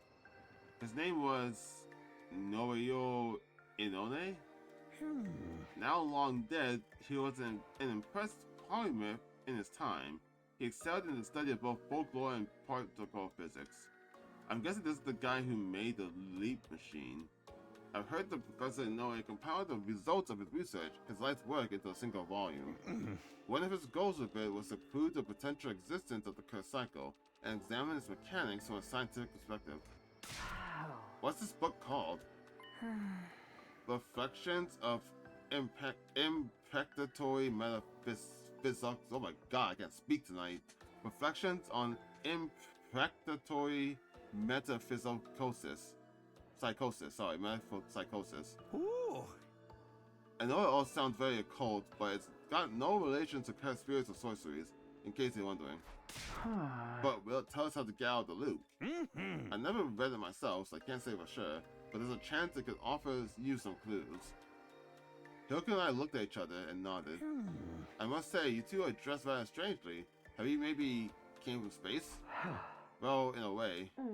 Something like that. We thanked the old man and went on our way.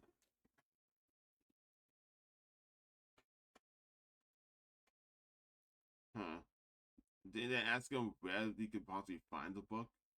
We returned to the lab, and from there led back to our study for a mental timeline. On our arrival, we took out the leap suits and talked about what we should do next. Our only lead is Professor Inoue's from reflections of impactatory metapsychosis. Where do you even start looking for something like that? True, there's no sign of it in any libraries anywhere outside the school. We just have to try inside the school then.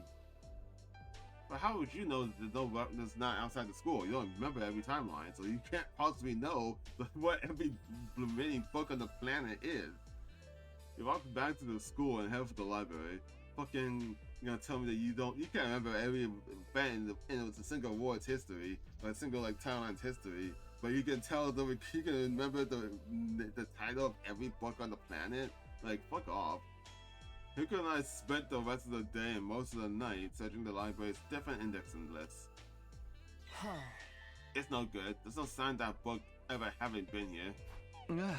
Nothing else by Professor Inoue either. This message came up when I searched through the PC though. The records and database are incomplete. New books may have been added to the collection without the index being updated. So we had to search the stats manually. Have you seen how many books there are in here? I'm afraid that's the only option. I stared in bewilderment at the rows upon rows of books and documents lined up throughout the room. It's getting late though. Let's call it a day for now. Our next defensive battle's tomorrow, right? So it should be fine to start looking during the day. Speaking of which, you remember which commander attacks tomorrow, don't you? Isn't it Ava? I nodded. Yeah, it's Ava. You'll need to think about what to do with her as well. Yeah, are you gonna get a choice to kill her or not? Once you get to the... Probably not, probably just... I wouldn't assume we get a choice to kill her or not, just because we already had a route split that happens when you kill her. So I'm gonna assume we're probably just gonna take a prisoner by default. Once he gets to the roof, I probably raise the Kyoko and went back to the roof. What to do with Ava, huh? I thought about it alright. I got into bed and thought about it for several hours. By the time I reached an answer, it was starting to get light again outside. You didn't get any sleep, dude? Still gotta sleep. You're not me. You can't survive with 3 hours of sleep a day. Now I can maybe survive with that, but my body says that I don't have a choice. After breakfast, Hiyoko and I head straight for the library. Before we start looking for the book, did you finish that homework I gave you? I nodded and looked at Hiyoko in the eye. Yes, but definitely not killing Eva. And why is that? Yeah, there's a timeline where Ava's ghost tries to strangle me. It turned out to be just an hallucination my mind made real, but still. I remember that too. It's the timeline where the Leo Juno doll almost killed me. Or rather, the zombified possessed creature inside the doll. Yeah, at least the Box of Calamity route. I've been calling it the Box of Calamity timeline in my head. All the terrible things that happened to us in that timeline. All our friends who died painful deaths. It all leads back to one thing. Killing Ava. Opening that little box to start it all, the box was opened because Ava was killed. That's true enough, but it's possible to trace it back even further. You could say it all started when I made the decision to finish off Eva. That was when she told us about the Box of Blessings, or the Box of Calamity as it actually turned out to be. So you want to keep Eva alive to prevent the timeline going in a similar direction. I nodded. Alright, that makes sense. I'll back you up on this. In the meantime, start looking for the Metapsychosis book. I've got something I need to do first. Huh? What? Nothing you need to worry about. Just follow my instructions, understand? I don't appreciate being treated like a slave. I'm saying I don't. Spent the next couple of hours scouring the shelves in the library. Try as I might, I couldn't find any signs of the book we needed. Just as I was about to take a break, Hiyoko walked in. How's it going? Nothing so far. How much of the library have you searched? Maybe a tenth of the whole thing? That's barely anything. What are you doing here? Going on a bizarre journey reading your favorite manga? Is that supposed to be a JoJo reference? Of course not. I'm trying my best. Well, in a way, I suppose that's good news. It means there's still a possibility of finding it in here. Hiyoko looked up at the remaining shelves hopefully. How about you? What have you been doing all this time? For starters, I got Kako and Imo to stop fighting and make up with each other. I also spoke to Siri and Nigo and told them any relevant details about tonight's battle that I could remember. Huh? Does that mean everyone knows about Eva too? Oh. Yes, Siri and Nigo should have told them by now. Huh? Okay, what else? What else? Don't forget who's the master here. Why should I have to explain every little thing I do to you? I was just asking. Yoko sighed and touched the glasses near the temple. She must have been checking the time. Anyway, it'll be sundown soon. I wonder when she started doing that. I want to say that I want to assume that she started doing that when she got these glasses to check the time. So I'm wondering if it's possible to tell when she started doing that to imply that to Hiroko from the other timelines. Anyway, it'll be sundown soon. I'm sure you have things you want to do before the battle as well. Go spend your time wisely. I'll take over in here. And just like that, Hiroko was being nice to me. I get emotional whiplash trying to keep up with her mood changes sometimes, but I'm not going to complain. Alright, if you say so. Thanks, Hiroko.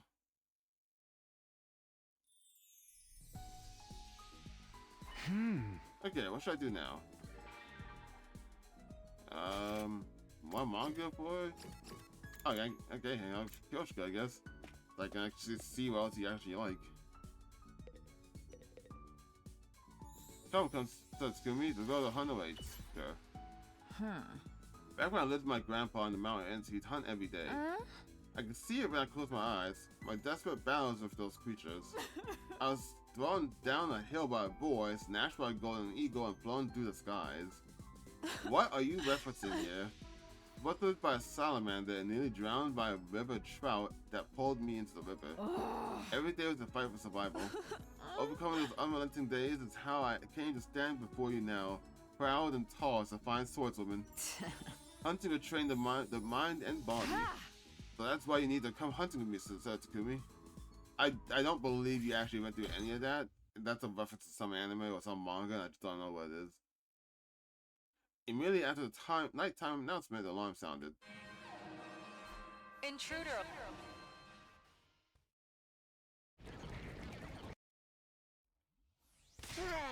Alright, it's about time those creeps got here. Tagging us after hours, such bold-faced insolence. Right? Losing sleep is bad for your skin. Don't sweat it, I'll finish this in 5 minutes tops. I'm sorry to wish I didn't eat that curry before bed. Why would you eat curry this late in the day? You know there'd be an enemy attack around this time, didn't you? I did, but it was the play of my Uzuki curry. Gotcha. Makes total sense now. Yeah, no one can resist that kind of temptation. Let's give this one all, everyone. Are you ready, Sister Dearest? Ready when you are, Brother Dearest. It was encouraging to see Kako and Ima on such good terms. In other timelines, they were usually on the rocks around this time, but like Hiroko said, she seems to have gotten them to make up. You guys want to get moving? If we stand here talking too long, the enemy will be upon us in no time. Kumi. As Hiroko's prompt, everyone tried to look at me. I met the gaze and gave my answer. Yeah, let's do this. Special defense unit, move out.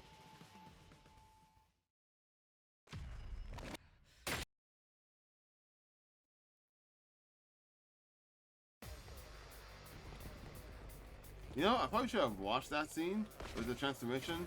Just for the fact that this actually is the first time where no one has died at all. But I thought that's probably one of the only transformation sequences, but absolutely everyone's there. Not enough. The holy Jumanji sword still thirsts for the blood of the wicked. Hey, Takamaru. I think it's been more than 5 minutes now. Damn. Yeah, well, my body clock ain't even past 5 seconds yet. So where's this Ava commander we're supposed to be fighting? She should be showing up soon. That's what Sirei said, isn't it? Yeah. She'll cover the battlefield in a thick mist, and she'll be in the middle of it.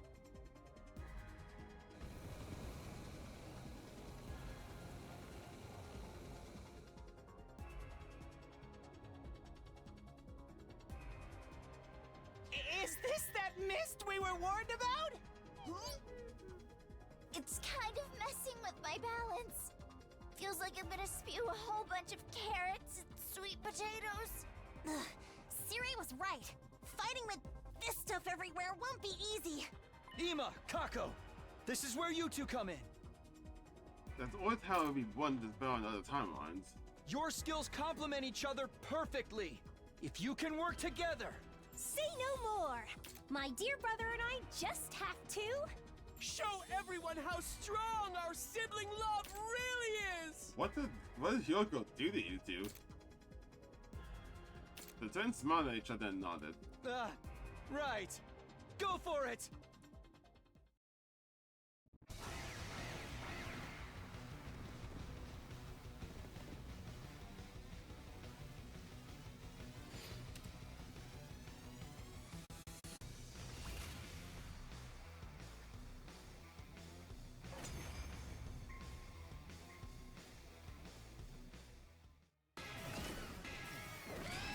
Here we go.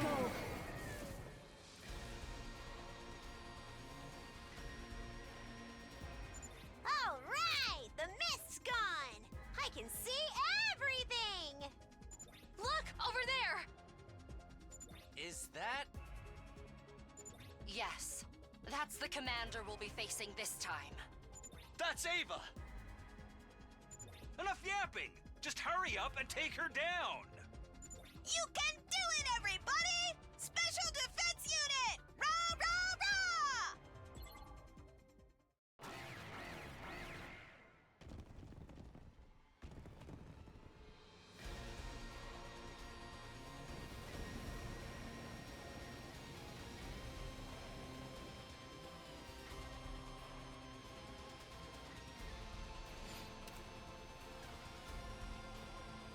Begin.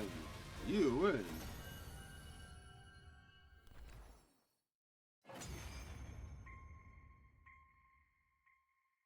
Phew! Looks like we won! Thank goodness! Any longer and I'd be cleaning regurgitated curry off my class armor.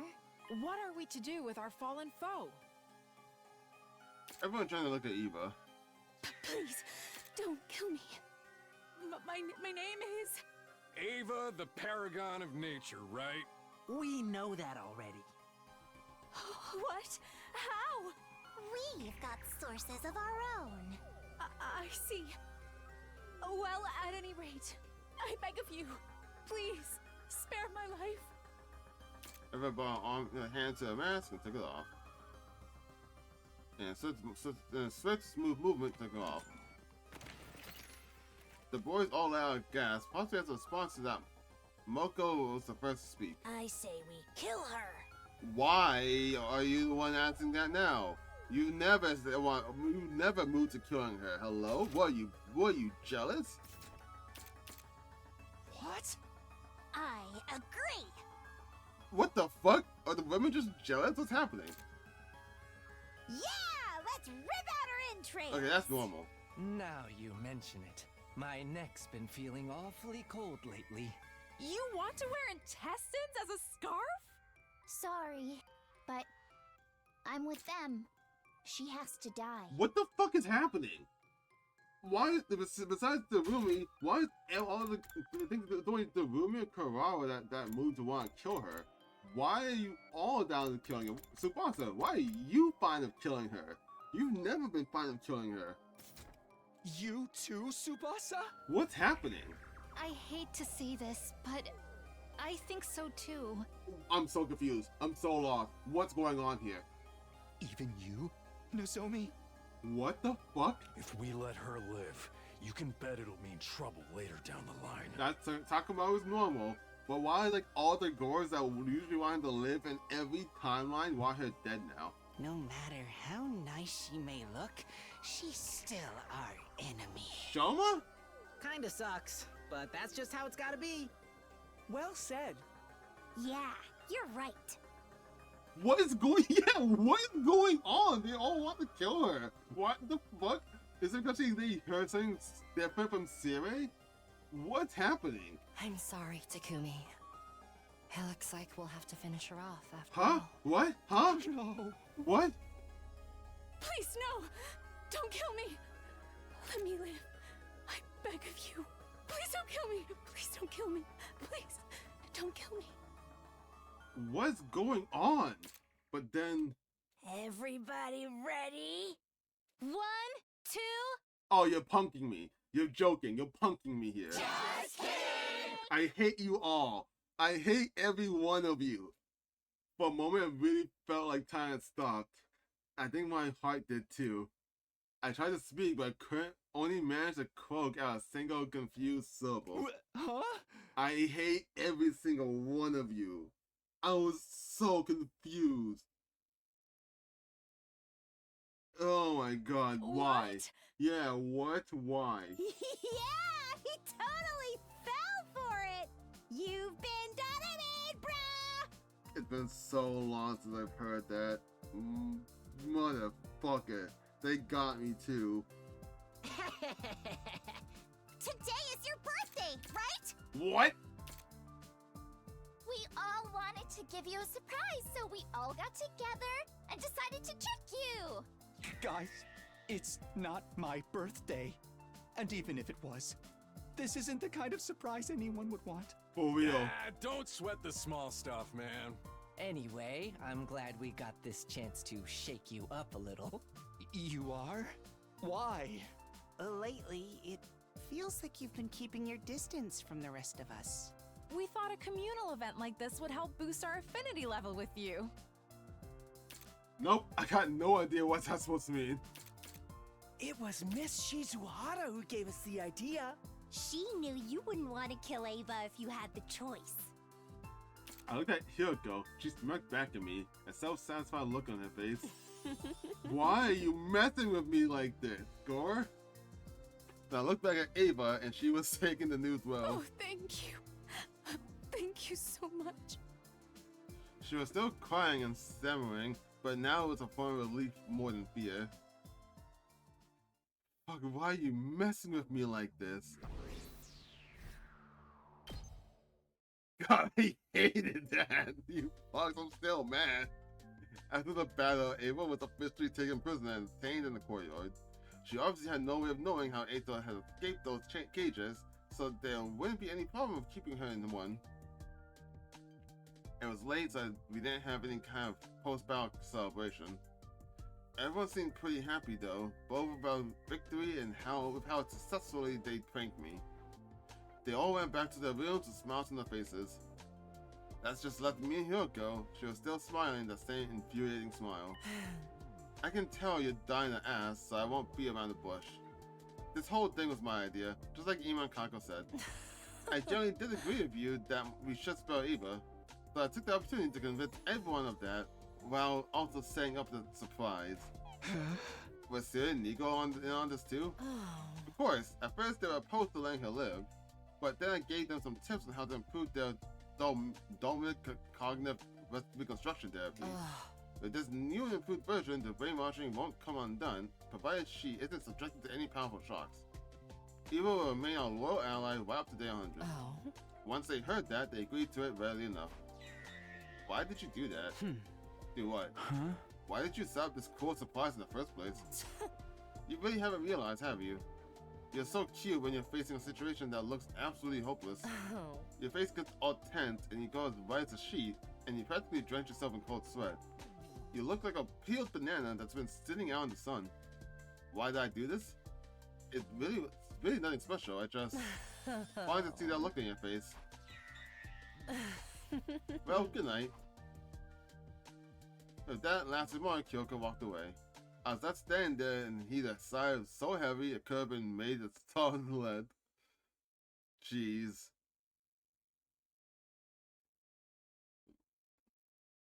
I love this vow. This is probably my favorite vow. I'm not even near halfway done of it. Oh, fuck. But I gotta end it here, man. It's been going on too long. This vow is gonna take a long time to finish, man. I can already tell it's gonna take a long time. But anyway, like I said, ending it here. I'll continue more next time. Thank you all for watching, and I will see you next time. Bye-bye.